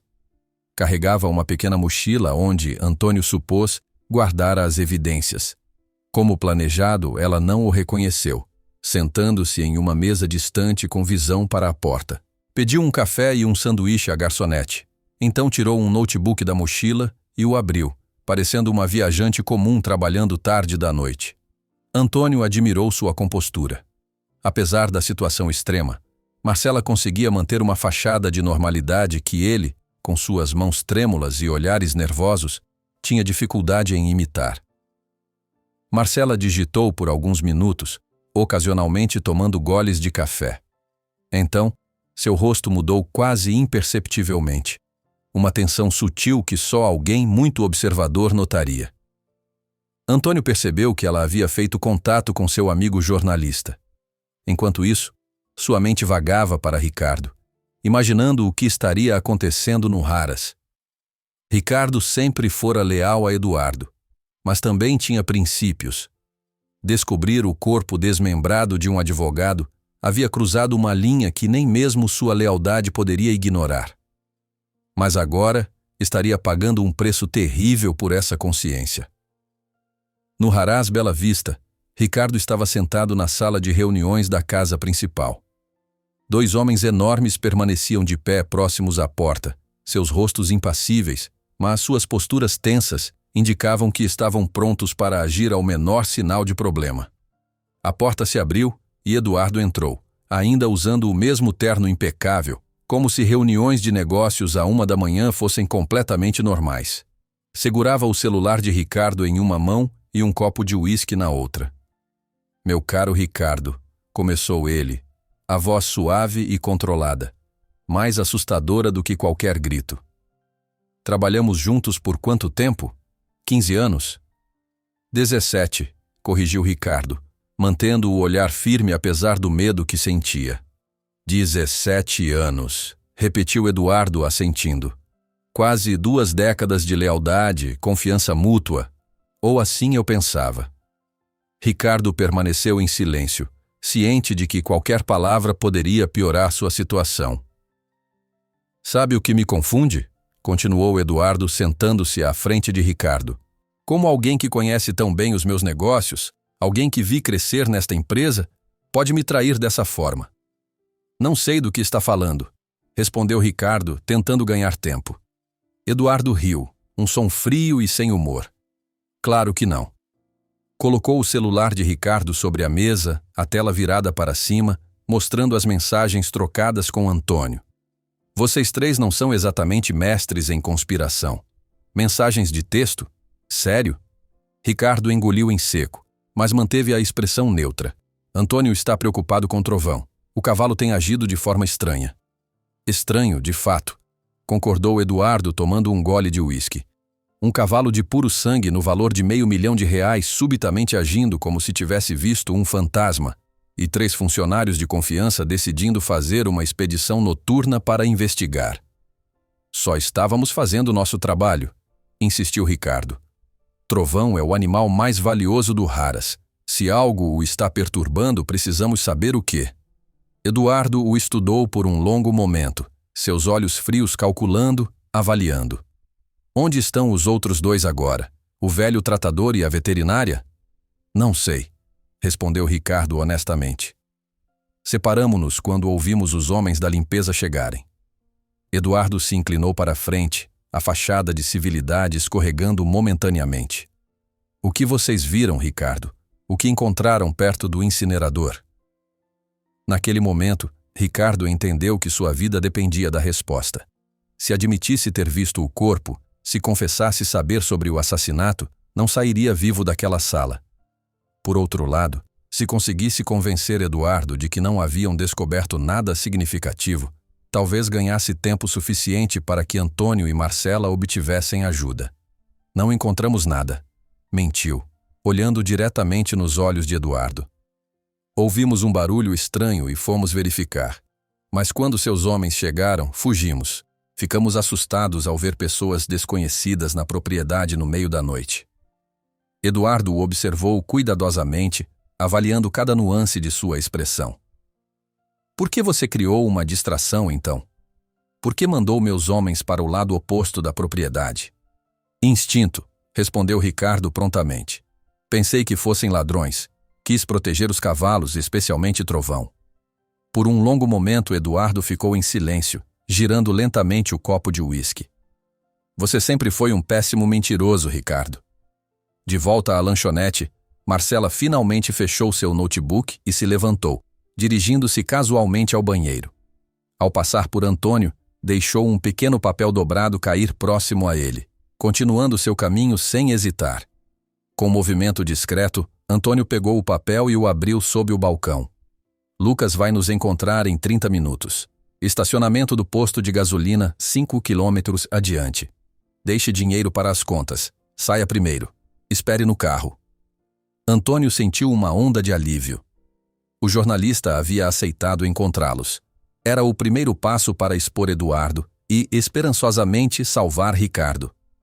Seguindo o plano, Antônio deixou uma nota de R$ 20 sob sua xícara, mais que suficiente para o café, e saiu casualmente. A garçonete nem levantou os olhos de sua revista. No estacionamento, entrou em seu carro, mas não ligou o motor imediatamente. Queria ter certeza de que ninguém o observava, que não havia veículos suspeitos nas proximidades. 10 minutos mais tarde, Marcela saiu da lanchonete e caminhou calmamente até o carro, entrando no lado do passageiro. Conseguiu falar com seu amigo? Perguntou Antônio imediatamente. Sim, respondeu ela, sua voz traindo alívio e ansiedade. Lucas sabe que é sério. Ele trará um fotógrafo e um gravador. Quer as evidências físicas e nossos depoimentos completos. Podemos confiar nele? Questionou Antônio, ligando o carro.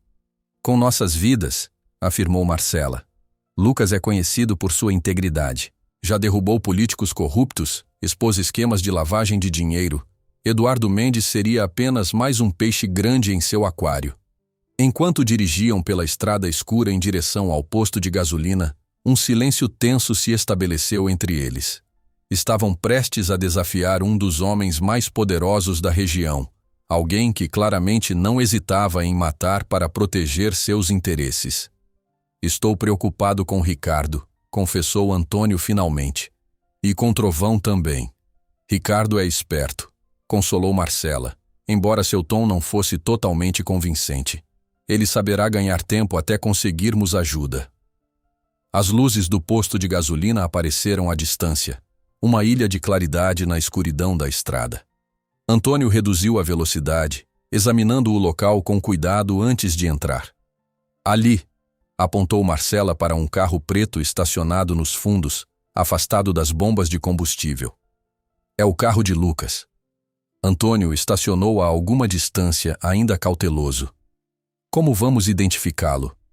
Ele virá até nós, explicou Marcela. Já descrevi seu carro. De fato, assim que estacionaram, uma figura emergiu das sombras. Um homem alto e magro, com cabelos grisalhos e óculos de armação grossa. Carregava uma pasta de couro sob o braço e caminhava com passos decididos em direção ao velho Chevette. Esse é Lucas, confirmou Marcela, visivelmente aliviada. Quando o jornalista estava a apenas alguns metros de distância, porém, os faróis de um veículo cortaram a escuridão, iluminando o estacionamento. Uma SUV preta entrou no posto em alta velocidade, cantando pneus ao parar. Meu Deus! Exclamou Antônio, reconhecendo imediatamente o veículo. É a Range Rover de Eduardo. O tempo pareceu congelar enquanto a Range Rover parava no estacionamento, seus faróis iluminando impiedosamente Lucas, que ficou paralisado como um animal encurralado. De dentro do veículo, saíram 2 homens, o mesmo segurança corpulento que Antônio e Marcela haviam visto conversando com Eduardo mais cedo e outro igualmente intimidador. Entre no carro agora, sibilou Antônio, ligando o motor do Chevette. Lucas aqui! O jornalista reagiu instantaneamente disparando em direção ao velho carro. Os 2 seguranças, percebendo a situação, correram atrás dele, mas Lucas era surpreendentemente ágil para um homem de sua idade. Chegou ao Chevette e jogou-se no banco traseiro no momento exato em que Antônio acelerava. Vão, vão!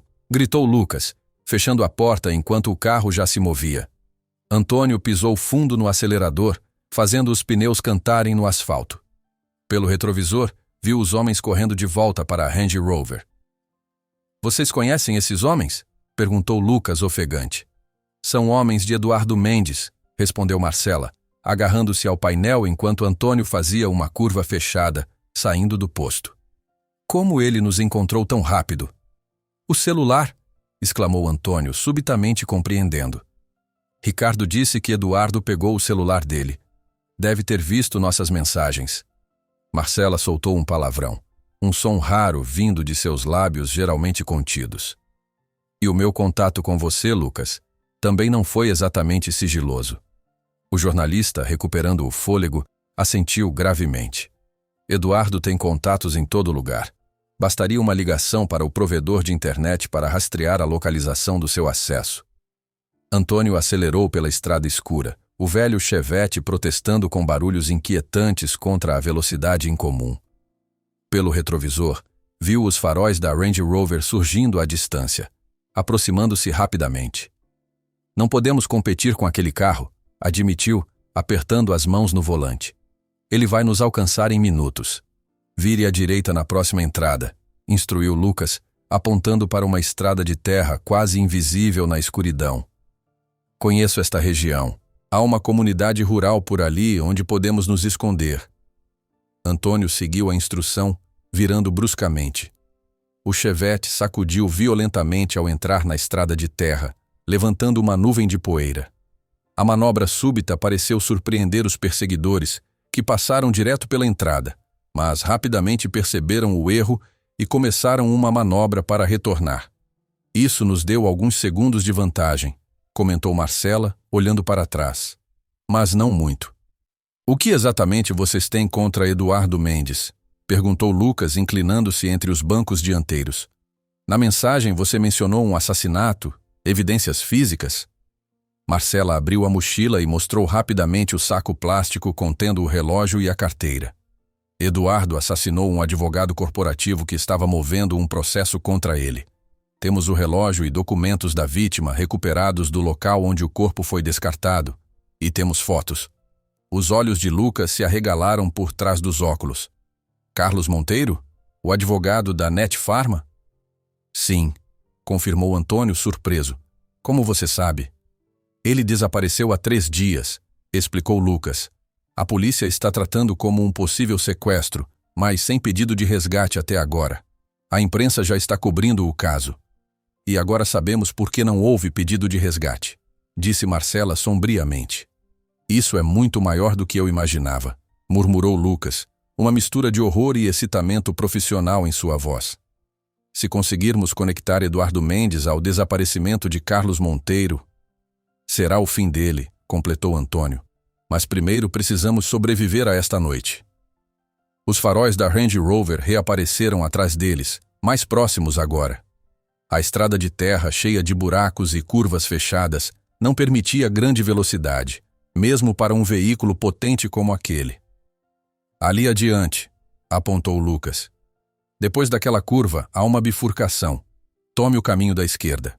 Parece que leva a uma fazenda abandonada, mas na verdade contorna e sai em uma comunidade de agricultores. Antônio seguiu a orientação, sentindo o coração martelar no peito. Nunca imaginara que aos 60 anos estaria em uma perseguição de carro, fugindo de assassinos. Pensou em sua vida simples no Haras, no carinho que sentia pelos cavalos, especialmente por Trovão. Como tudo havia mudado em apenas 24 horas. No Haras Bela Vista, enquanto isso, uma cena perturbadora se desenrolava.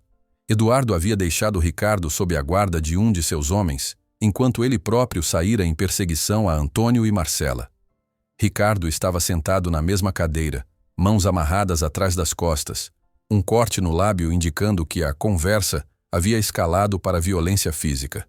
O guarda, um homem de expressão impassível, mantinha-se de pé próximo à porta, verificando constantemente o celular, aparentemente esperando atualizações. Você não precisa fazer isso, disse Ricardo, tentando manter a voz firme apesar da dor. Seja lá quanto Eduardo esteja te pagando, não vale a pena ser cúmplice de assassinato. O homem ergueu os olhos do celular, seu olhar frio encontrando o de Ricardo. Você não entende, não é? Isso vai muito além de dinheiro. O Sr. Mendes possui pessoas, não apenas as paga. O que isso significa? Significa que cada um de nós tem algo a perder, respondeu o guarda, voltando a atenção para o celular. No meu caso, é minha irmã. Ela trabalha como enfermeira no hospital que o Sr. Mendes financia. Um hospital que pode fechar a qualquer momento se ele retirar seu apoio. Ricardo absorveu a informação com um sentimento crescente de desespero. Eduardo não apenas usava dinheiro para controlar pessoas. Usava suas necessidades, seus afetos, suas vulnerabilidades. Do outro lado do Haras, no estábulo isolado, Trovão movimentava-se inquieto. O sedativo havia perdido efeito e o animal parecia sentir que algo estava errado. Seu comportamento chamou a atenção de um jovem tratador que passava para verificar os cavalos. Ei, garoto, murmurou o rapaz, aproximando-se da baia. O que foi? Está tudo bem. Trovão bufou, suas narinas dilatadas, olhos fixos na direção do incinerador, onde a equipe de limpeza continuava seu trabalho macabro. O jovem tratador seguiu o olhar do cavalo, intrigado. O que havia naquela direção que perturbava tanto o animal? Movido pela curiosidade, decidiu investigar. Saiu discretamente do estábulo, mantendo-se nas sombras, caminhando em direção à luz distante que vinha da área do incinerador. Na estrada de terra, a perseguição continuava. Antônio, seguindo as instruções de Lucas, havia tomado a bifurcação indicada, e o caminho agora serpenteava entre pequenas propriedades rurais. Algumas casas simples podiam ser vistas à distância, a maioria com as luzes apagadas devido ao horário avançado. Estamos quase lá, encorajou Lucas. Depois daquela elevação, há uma pequena vila. Conheço pessoas lá. A Range Rover está ganhando terreno, alertou Marcela, olhando pelo retrovisor. Estão a menos de 200 metros agora. De repente, um estrondo metálico seguido por um solavanco violento fez o carro trepidar. Uma das rodas traseiras havia caído em um buraco profundo, invisível na escuridão. Não, não, não! Exclamou Antônio, tentando desencalhar o veículo. O motor urrou, mas a roda girava no ar, sem tração. Estamos presos, constatou Marcela, o pânico evidente em sua voz. Eles vão nos alcançar em segundos. Saiam do carro, ordenou Lucas, já abrindo sua porta. Temos que correr para a mata. Os três saíram rapidamente, Marcela agarrando firmemente a mochila com as evidências. A escuridão da noite, que antes representava um perigo por dificultar a visão da estrada, agora se tornava sua única aliada, oferecendo cobertura enquanto corriam para a densa vegetação que margeava o caminho. Mal haviam adentrado alguns metros na mata, quando os faróis da Range Rover iluminaram o Chevette abandonado. Através das árvores, viram os dois homens descerem do veículo, empunhando o que pareciam ser armas. "Sabemos que vocês estão aí", gritou um deles, sua voz ecoando na noite silenciosa. "O chefe só quer conversar, não piorem a situação para vocês." Agachados entre arbustos espinhosos, os três fugitivos trocaram olhares tensos. Conversar, naquele contexto, era um eufemismo óbvio. "Precisamos nos separar", sussurrou Lucas. "Eu vou para a esquerda", chamando a atenção deles. "Vocês dois seguem em frente, em direção às luzes daquela propriedade lá adiante." "Não podemos deixar você se arriscar sozinho", protestou Marcela. "Sou jornalista há 30 anos", retrucou Lucas com um sorriso tenso. "Sei me virar. Além disso, vocês têm as evidências, são mais importantes." Antes que pudessem argumentar, Lucas já estava se movendo, deliberadamente fazendo barulho suficiente para atrair a atenção dos perseguidores. Sua tática funcionou. Os homens imediatamente se voltaram na direção do som, apontando lanternas e armas. "Agora", sussurrou Antônio, puxando Marcela pelo braço. Silenciosamente, os dois começaram a se afastar na direção oposta, mantendo-se agachados entre a vegetação. A floresta estava escura e cheia de obstáculos invisíveis, raízes expostas, galhos baixos, buracos no solo. Cada passo exigia extrema cautela para evitar quedas ou ruídos denunciadores. O único guia eram as luzes distantes da propriedade que Lucas havia mencionado, visíveis ocasionalmente entre as árvores. "Acha que Lucas vai ficar bem?", sussurrou Marcela após alguns minutos de caminhada tensa. Antônio não respondeu imediatamente. Queria confortá-la, dizer que sim, que o jornalista estaria seguro, mas não conseguia mentir. "Ele é esperto", respondeu finalmente. "Tem mais chance sozinho do que teríamos os três juntos."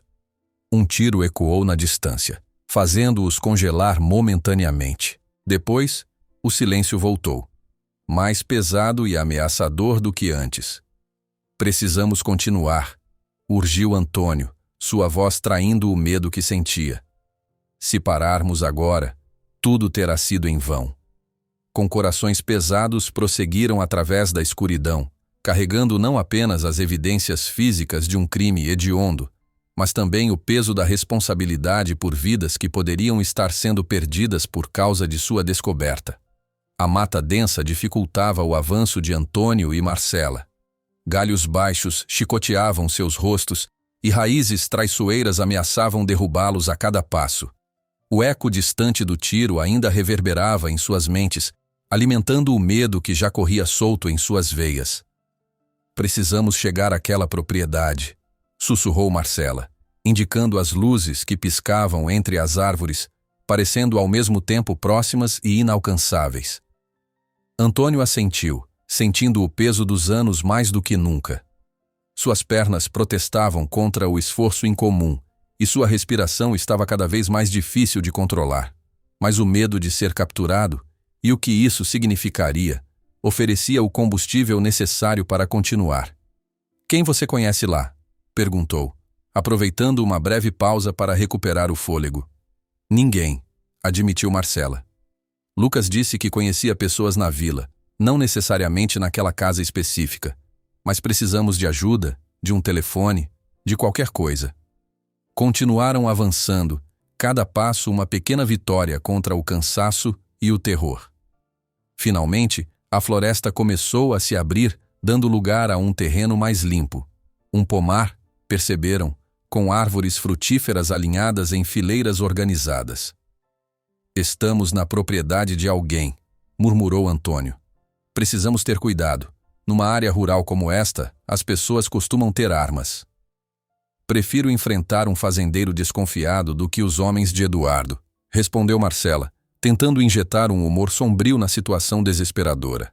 Atravessaram o pomar agachados, usando as árvores como cobertura. A casa estava agora claramente visível, uma construção simples de um andar, com uma varanda ampla e luz vinda de apenas uma das janelas. Um cachorro começou a latir, sentindo a presença de estranhos. "Droga", sussurrou Antônio, congelando no lugar. "Isso vai alertar quem estiver lá dentro."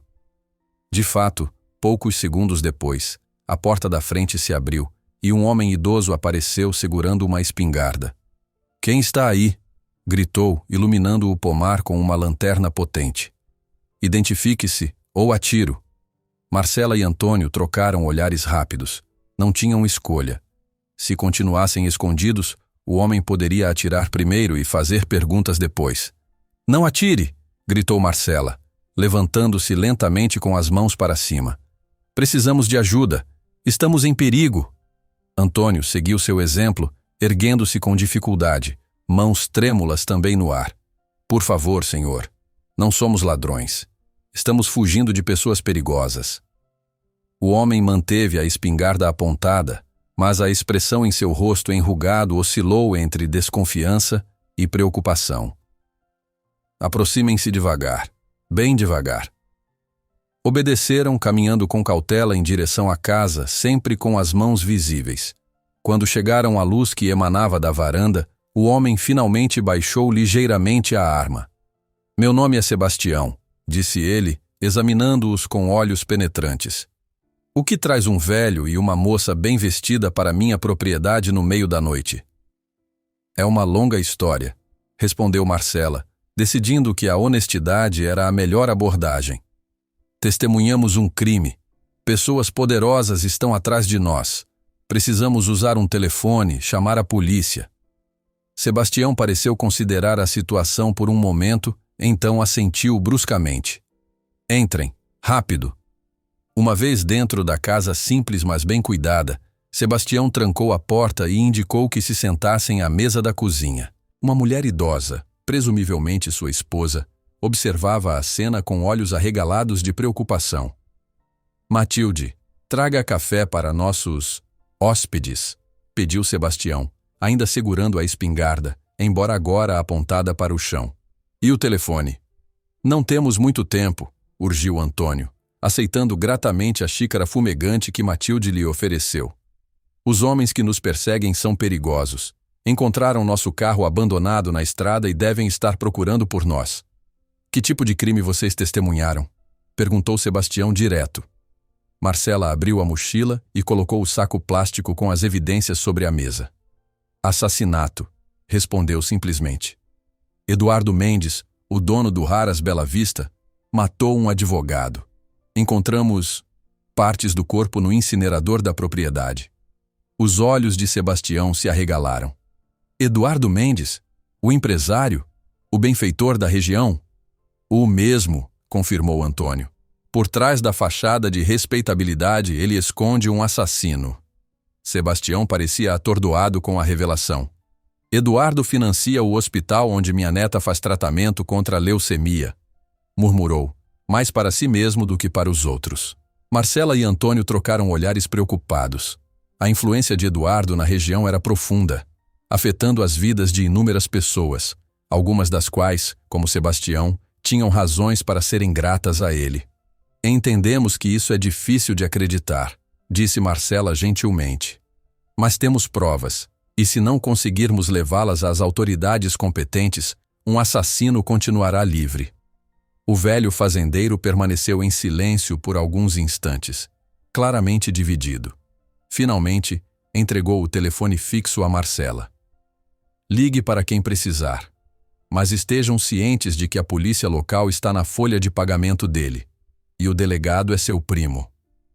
No Raras Bela Vista, o jovem tratador se aproximava cautelosamente do incinerador. A cena que encontrou o deixou paralisado de terror. 3 homens trabalhando sob luzes potentes, desmontando o container metálico e carregando grandes sacos plásticos para uma caminhonete. O cheiro era indescritível, uma mistura de produtos químicos fortes e algo subjacente, doce e nauseabundo, que fez seu estômago revirar. Escondido atrás de um barril oxidado, o rapaz tentou compreender o que estava testemunhando. Por que alguém estaria desmontando o velho incinerador no meio da noite? Foi quando ouviu um dos homens falando. Certifique-se de não deixar nada para trás. O chefe foi explícito. Não pode sobrar vestígio algum. Relaxa, respondeu outro, despejando um líquido de 1 galão sobre o que parecia ser o interior do container. Quando terminarmos, nenhum laboratório forense encontrará qualquer evidência. O jovem tratador sentiu o sangue gelar. Evidência? Laboratório forense? Estava presenciando a eliminação de provas de um crime? Decidindo que já havia visto o suficiente, começou a recuar silenciosamente. Precisava encontrar Ricardo ou outro supervisor, relatar o que havia testemunhado. Enquanto isso, na casa principal, Ricardo continuava preso sob vigilância. Seu guarda recebeu uma mensagem no celular e franziu o senho. O que foi? Perguntou Ricardo, percebendo a mudança na expressão do homem. Problemas, respondeu o guarda secamente. Seus amigos estão dando trabalho. Ricardo sentiu uma onda de esperança. Antônio e Marcela ainda estavam livres, ainda tinham as evidências. Talvez houvesse uma chance. Você percebe que está do lado errado da história, não é? Disse ao guarda. Quando tudo isso vier à tona, e vai vir, você será considerado cúmplice de assassinato. Cale a boca, respondeu o homem, mas sua voz vacilou ligeiramente. Você não sabe de nada. Sei que Eduardo matou um homem, continuou Ricardo, sentindo que havia encontrado uma fissura na armadura do guarda. Esquartejou-o e jogou os restos no incinerador como se fosse lixo. Que tipo de pessoa faz isso? E que tipo de pessoa ajuda a encobrir? O guarda se aproximou rapidamente, agarrando Ricardo pela camisa. Eu disse para calar a boca. Você acha que tenho escolha? Eduardo Mendes possui metade desta cidade. Se eu não fizer o que ele manda, minha família sofre. Sempre há escolha, respondeu Ricardo, mantendo o olhar firme apesar do medo. Sempre. O guarda o soltou, voltando a se afastar. O silêncio caiu pesado entre eles, interrompido apenas pelo tic-tac de um relógio distante e o som ocasional de mensagens chegando ao celular do homem. Na casa de Sebastião, Marcela havia conseguido contato com um delegado federal em quem Lucas confiava. Explicou rapidamente a situação, mencionando as evidências que possuíam e o perigo em que se encontravam. Ele está enviando uma equipe, informou a Antônio depois de desligar. Mas vai demorar pelo menos 2 horas para chegarem aqui. Não temos 2 horas, respondeu Antônio preocupado. Os homens de Eduardo estão vasculhando a área. É questão de tempo até descobrirem este lugar. Temos outra opção? Perguntou Marcela, frustrada. Sebastião, que estivera ouvindo a conversa enquanto vigiava pela janela, pigarreou para chamar atenção. Há um caminho pelos fundos da propriedade que leva a uma estrada secundária. Meu filho tem uma caminhonete no celeiro. Posso levá-los até a cidade de São Miguel, a 50 quilômetros daqui. Lá vocês estariam fora da área de influência de Eduardo. Antônio e Marcela trocaram olhares esperançosos. Você faria isso por nós? Perguntou Antônio, surpreso com a oferta. Faço isso pela verdade, respondeu Sebastião gravemente. E pela minha neta. Se Eduardo Mendes é um assassino, não quero que o tratamento dela dependa do dinheiro de um criminoso. A decisão foi tomada rapidamente. Matilde preparou uma pequena bolsa com água e alguns alimentos, enquanto Sebastião ia ao celeiro preparar o veículo. Antônio ligou novamente para o delegado federal, informando sobre a mudança de planos e combinando um ponto de encontro em São Miguel. Estavam quase prontos para partir quando o cachorro começou a latir furiosamente no quintal. Alguém está se aproximando, alertou Matilde espiando pela janela. Vejo lanternas entre as árvores. O coração de Antônio disparou. São eles. Nos encontraram. Saiam pelos fundos, instruiu Matilde com uma calma surpreendente. Vão para o celeiro encontrar Sebastião. Eu os atrasarei. Como? Perguntou Marcela preocupada. A idosa sorriu, uma expressão de determinação transformando seu rosto gentil. Sou apenas uma velha confusa que vai demorar para entender o que querem e que acidentalmente deixará o cachorro escapar quando abrir a porta. Seguindo o plano, Antônio e Marcela escaparam pela porta dos fundos, correndo agachados entre plantações baixas em direção ao celeiro. Atrás deles, ouviram o cachorro latindo freneticamente, seguido por gritos masculinos e imprecações. O celeiro apareceu à frente, sua porta entreaberta revelando a silhueta de uma caminhonete antiga. Sebastião já estava ao volante, o motor ligado e ronronando suavemente. "Entrem!" sibilou ele ao vê-los. "Depressa!" Mal haviam se acomodado na cabine quando o primeiro tiro ecoou, estilhaçando uma janela lateral do celeiro. "Abaixem-se!" gritou Sebastião, engatando a marcha e acelerando. A caminhonete arrancou, derrubando a porta do celeiro e avançando pela trilha estreita que levava aos fundos da propriedade. Mais tiros soaram, alguns atingindo a carroceria metálica com sons agudos. Sebastião manteve o controle, guiando o veículo com a habilidade de quem conhecia aquele caminho como a palma da própria mão.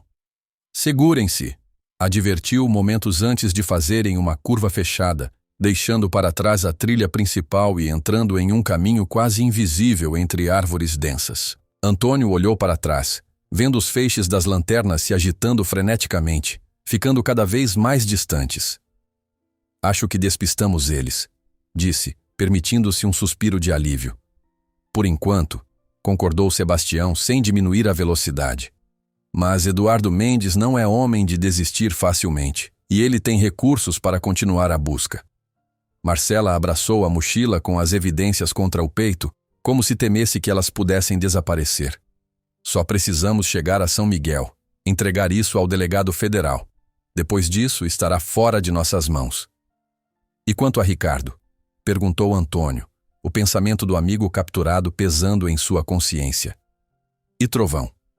"Uma coisa de cada vez", respondeu Marcela, estendendo a mão para apertar o braço dele reconfortantemente. "Primeiro, garantimos que as evidências cheguem às autoridades competentes. Depois, fazemos tudo o que pudermos para ajudar Ricardo." Sebastião guiava em silêncio, concentrado na estrada quase invisível à sua frente. A caminhonete sacudia violentamente sobre o terreno irregular, mas continuava avançando, levando-os para longe do perigo imediato, e esperavam em direção à justiça. A caminhonete avançava pela estrada secundária, seus faróis cortando a escuridão como facas afiadas. Sebastião mantinha os olhos fixos no caminho estreito, enquanto Antônio e Marcela permaneciam em silêncio tenso, cada solavanco do veículo levando-os mais perto da salvação. Ou assim esperavam. "Estamos a uns 30 quilômetros de São Miguel agora", informou Sebastião, consultando o odômetro antigo. "Mais uns 40 minutos se não tivermos problemas." Marcela assentiu, ainda agarrada à mochila com as evidências. O delegado federal disse que encontraria conosco no posto policial da cidade. Aparentemente, ele já estava na região investigando outro caso. Sorte a nossa, comentou Antônio, embora seu tom sugerisse que não acreditava muito em sorte naquele momento. Seus pensamentos continuavam voltando para Ricardo e para o Haras Bela Vista. Ainda não consigo acreditar que Eduardo seja capaz de assassinato. Poder e dinheiro fazem coisas estranhas com as pessoas, respondeu Sebastião, sua voz carregada da sabedoria de seus muitos anos. Já vi homens bons se transformarem quando começam a achar que estão acima da lei. Mas esquartejar alguém? Questionou Marcela, estremecendo ao lembrar das imagens horríveis que haviam visto. Isso vai além de simplesmente se achar acima da lei.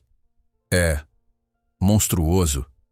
Eduardo sempre foi ambicioso, comentou Antônio, recordando-se dos primeiros dias do jovem Mendes no Haras. Quando o pai dele morreu e ele assumiu os negócios, muitos acharam que não daria conta. Ele estava determinado a provar o contrário, a qualquer custo.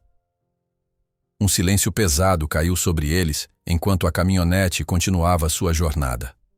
A paisagem ao redor era apenas uma mancha escura, ocasionalmente interrompida por pequenas propriedades rurais com luzes distantes.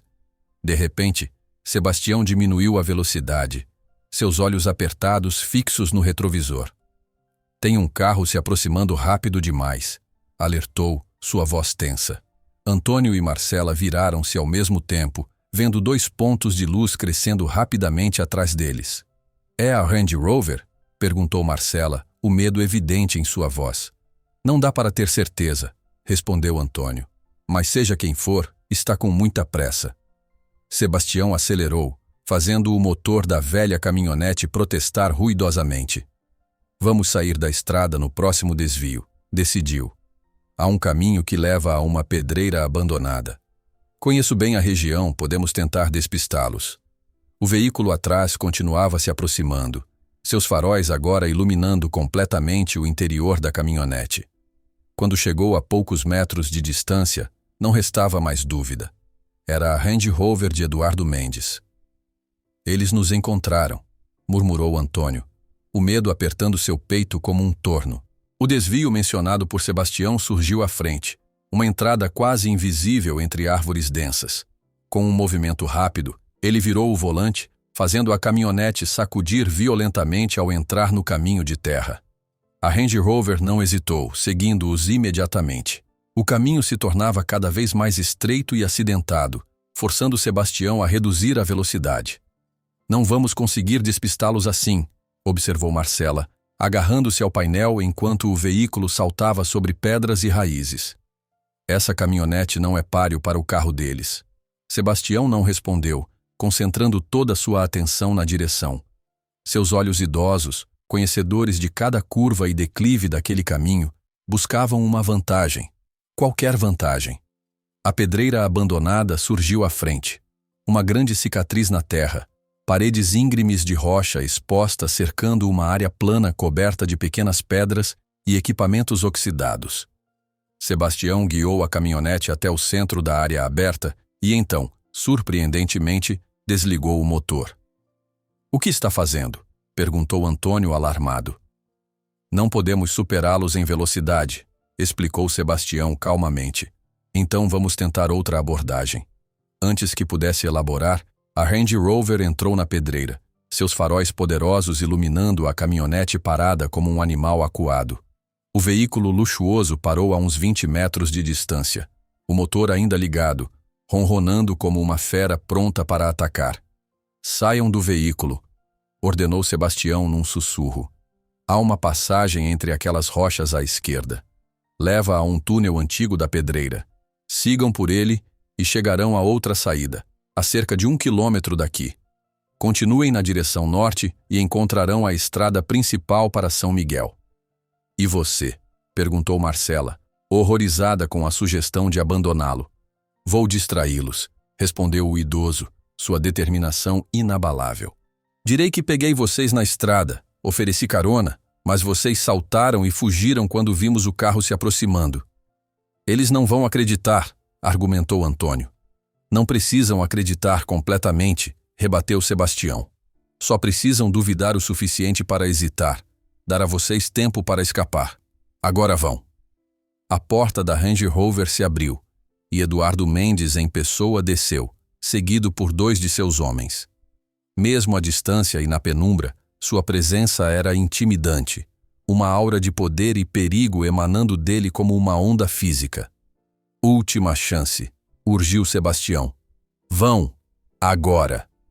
Com o coração pesado, Antônio e Marcela obedeceram, escorregando para fora da caminhonete pelo lado oposto aos faróis da Range Rover, mantendo o veículo entre eles e seus perseguidores. Agachados, correram em direção às rochas que Sebastião havia indicado, ouvindo atrás de si o idoso descendo calmamente da caminhonete, como se não tivesse pressa alguma. Boa noite, senhores. Ouviram a voz firme de Sebastião ecoar na pedreira. Posso ajudá-los em algo? Enquanto Sebastião iniciava sua perigosa encenação, Antônio e Marcela encontraram a passagem. Uma fenda estreita entre 2 formações rochosas, quase invisível, a menos que se soubesse exatamente onde procurar. Por aqui, sussurrou Antônio, guiando Marcela para a escuridão da passagem. À medida que avançavam pelo corredor rochoso, as vozes atrás deles se tornavam indistintas, ecos distorcidos pelas paredes de pedra. O caminho era estreito e irregular, forçando-os a seguir em fila indiana, tateando as paredes para manter o equilíbrio. Espero que Sebastião fique bem, murmurou Marcela, sua voz traindo a preocupação que sentia. Ele é esperto, respondeu Antônio, tentando soar mais confiante do que realmente se sentia. E Eduardo não pode simplesmente fazer mal a um idoso respeitado da comunidade, não sem consequências. A passagem começou a se alargar, abrindo-se em um túnel mais amplo, obviamente escavado por mãos humanas. Vestígios de trilhos enferrujados no chão indicavam que havia sido usado para transportar minério durante a operação da pedreira. Cuidado onde pisa, advertiu Antônio. Esses túneis são antigos, podem ser instáveis. Avançaram lentamente na escuridão quase total, guiados apenas pela fraca luz do celular de Marcela. O ar era úmido e pesado, com um odor de terra molhada e vegetação em decomposição. Quanto tempo acha que temos até eles descobrirem este túnel? Perguntou Marcela depois de alguns minutos de caminhada tensa. Não muito, admitiu Antônio. Eduardo é persistente e tem recursos. Se Sebastião não conseguir convencê-los... Não precisou terminar a frase. Ambos sabiam o que estava em jogo. No Haras Bela Vista, o jovem tratador que testemunhara a operação de limpeza no incinerador havia conseguido se esgueirar de volta aos estábulos sem ser detectado. Seu coração ainda martelava no peito enquanto tentava processar o que vira. Algo ilegal, possivelmente criminoso, estava acontecendo, e ele precisava contar a alguém. Sua primeira ideia foi procurar Ricardo, o capataz, mas não conseguiu encontrá-lo em nenhum lugar. Isso, por si só, era estranho. Ricardo raramente deixava o Haras, especialmente durante a noite. Nervoso e indeciso, o rapaz acabou voltando para o estábulo onde Trovão estava alojado.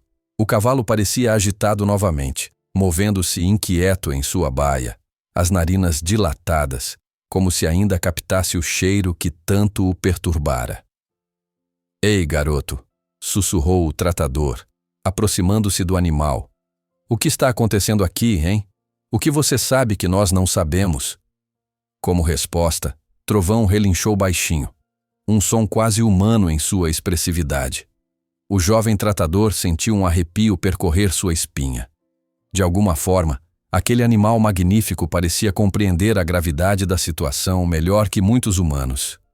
Uma ideia começou a se formar em sua mente. Não podia encontrar Ricardo, Antônio ou a doutora Marcela, mas podia proteger o valioso cavalo até descobrir o que estava acontecendo. Se o cheiro do incinerador estava perturbando tanto o animal, talvez fosse melhor levá-lo para ainda mais longe, para outro estábulo na extremidade oposta da propriedade. Decidido, começou a preparar Trovão para a transferência, falando suavemente com o animal enquanto colocava a guia. Se não podia resolver o mistério naquele momento, pelo menos podia garantir que o mais valioso ativo do Haras estivesse seguro e confortável. No túnel da pedreira, Antônio e Marcela continuavam sua lenta progressão em direção à liberdade. A bateria do celular de Marcela estava quase acabando, forçando-os a economizar a luz, usando-a apenas quando absolutamente necessário. "Estamos chegando?"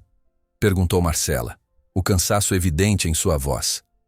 "Deve estar perto", respondeu Antônio, embora não tivesse real certeza. Confiava apenas na palavra de Sebastião de que o túnel levaria a outra saída. Um som distante fez os dois congelarem. Vozes, ecoando pelas paredes rochosas, vindas da direção da entrada do túnel. "Eles nos encontraram", sussurrou Marcela, o pânico crescendo em seu peito. "Estão no túnel!" "Precisamos correr", urgiu Antônio, agarrando sua mão.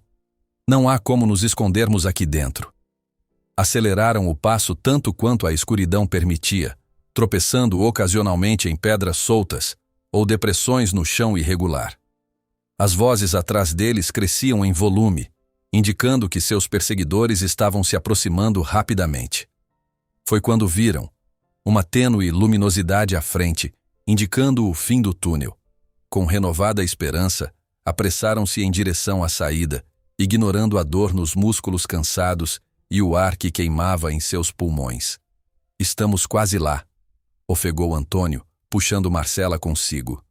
Emergiram finalmente do túnel, encontrando-se em uma pequena clareira cercada por vegetação densa. A lua, agora alta no céu, proporcionava iluminação suficiente para verem o caminho à frente.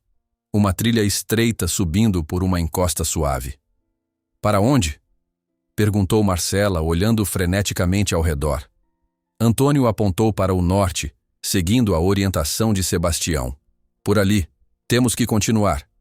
As vozes no túnel estavam mais próximas agora, ecoando claramente na noite silenciosa. Sem tempo para descanso, os dois fugiram pela trilha indicada, sabendo que cada segundo era precioso. Cada passo os levava mais perto da justiça e mais longe da ameaça mortal que os perseguia implacavelmente. A mata fechada dificultava a fuga de Antônio e Marcela. Galhos baixos açoitavam seus rostos e raízes traiçoeiras ameaçavam derrubá-los a cada passo. Atrás deles, as vozes dos perseguidores soavam cada vez mais próximas, como uma onda escura prestes a engoli-los.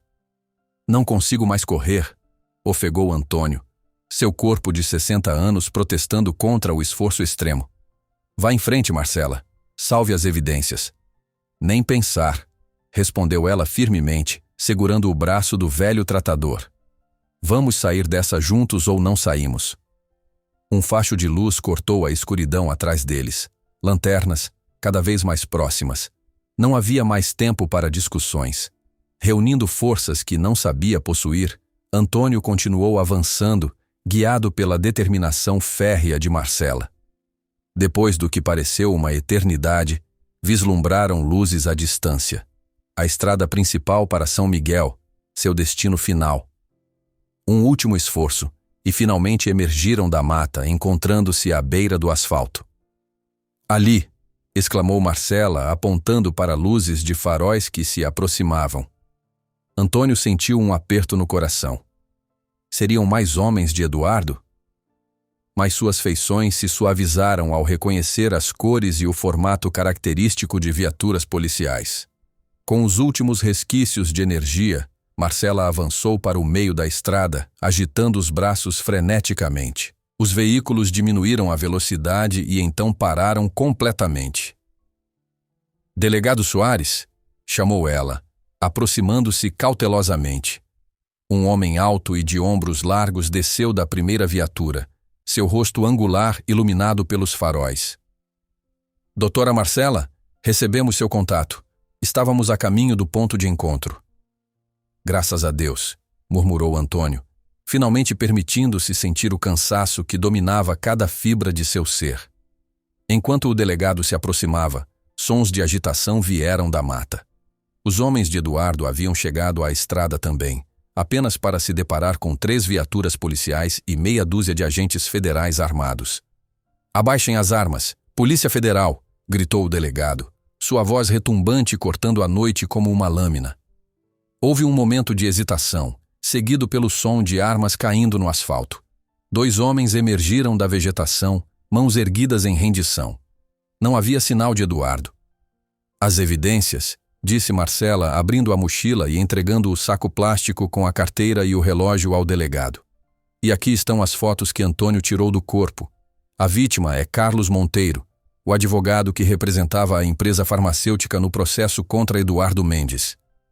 O delegado examinou rapidamente o conteúdo do saco, seu semblante endurecendo. Isso confirma o que suspeitávamos. Temos investigado Eduardo Mendes há meses por lavagem de dinheiro e corrupção. O desaparecimento de Carlos Monteiro levantou nossas suspeitas, mas não tínhamos provas concretas. Temos um amigo em perigo, interrompeu Antônio urgentemente. Ricardo, o capataz do Aras. Ele está sendo mantido prisioneiro por Eduardo. Estamos com equipes a caminho do Haras Bela Vista neste momento, assegurou o delegado. Seu amigo Lucas nos contatou há cerca de 1 hora. Ele conseguiu escapar e chegar à delegacia de São Miguel. Lucas está vivo? Exclamou Marcela, sentindo um enorme peso sendo retirado de seus ombros. Ouvimos um tiro. Ele foi atingido de raspão no ombro, nada grave, explicou o delegado. É um homem teimoso, seu amigo jornalista. Mesmo ferido, conseguiu chegar à cidade e alertar as autoridades. Enquanto os policiais algemavam os homens de Eduardo, Antônio se afastou alguns passos, olhando na direção de onde haviam vindo. Pensava em Sebastião, o velho fazendeiro que arriscara sua vida para ajudar 2 estranhos. Pensava em Ricardo, ainda prisioneiro no Haras. E, inexplicavelmente, pensava em Trovão, o magnífico animal que, com sua sensibilidade aguçada, fora o primeiro a denunciar o mal que se escondia na propriedade. Vamos levá-los para a delegacia de São Miguel, anunciou o delegado, interrompendo seus pensamentos. Precisarei dos depoimentos formais de vocês, e então montaremos uma operação para capturar Eduardo Mendes. No Haras Bela Vista, o jovem tratador havia conseguido transferir Trovão para um estábulo mais distante, onde o cavalo parecia finalmente mais calmo. Acariciando o pescoço musculoso do animal, o rapaz falava baixinho, como Antônio costumava fazer. Vai ficar tudo bem, garoto. Algo estranho está acontecendo, mas vamos descobrir. Uma comoção súbita chamou sua atenção. Luzes de veículos, vozes alteradas, o som de portas sendo abertas com violência. Curioso e apreensivo, o jovem tratador saiu cautelosamente do estábulo, mantendo-se nas sombras. O que viu o deixou boquiaberto. Viaturas policiais por toda parte, agentes armados cercando a casa principal, outros revistando metodicamente os arredores. Em meio à confusão, identificou Ricardo sendo libertado, aparentemente ileso, embora visivelmente abalado. Na casa principal, enquanto isso, Eduardo Mendes encontrava-se sentado em seu luxuoso escritório, um copo de uísque caro na mão. Através das janelas amplas, observava a chegada das viaturas com uma serenidade perturbadora. Quando a porta se abriu violentamente e agentes armados invadiram o cômodo, ele apenas ergueu o olhar lentamente, como se já esperasse por aquele momento. Eduardo Mendes, você está preso pelo assassinato de Carlos Monteiro e obstrução da justiça, anunciou o chefe da operação. Meus advogados terão muito a dizer sobre isso, respondeu Eduardo, sua voz fria e controlada, mesmo diante da ruína iminente. Vocês não têm provas.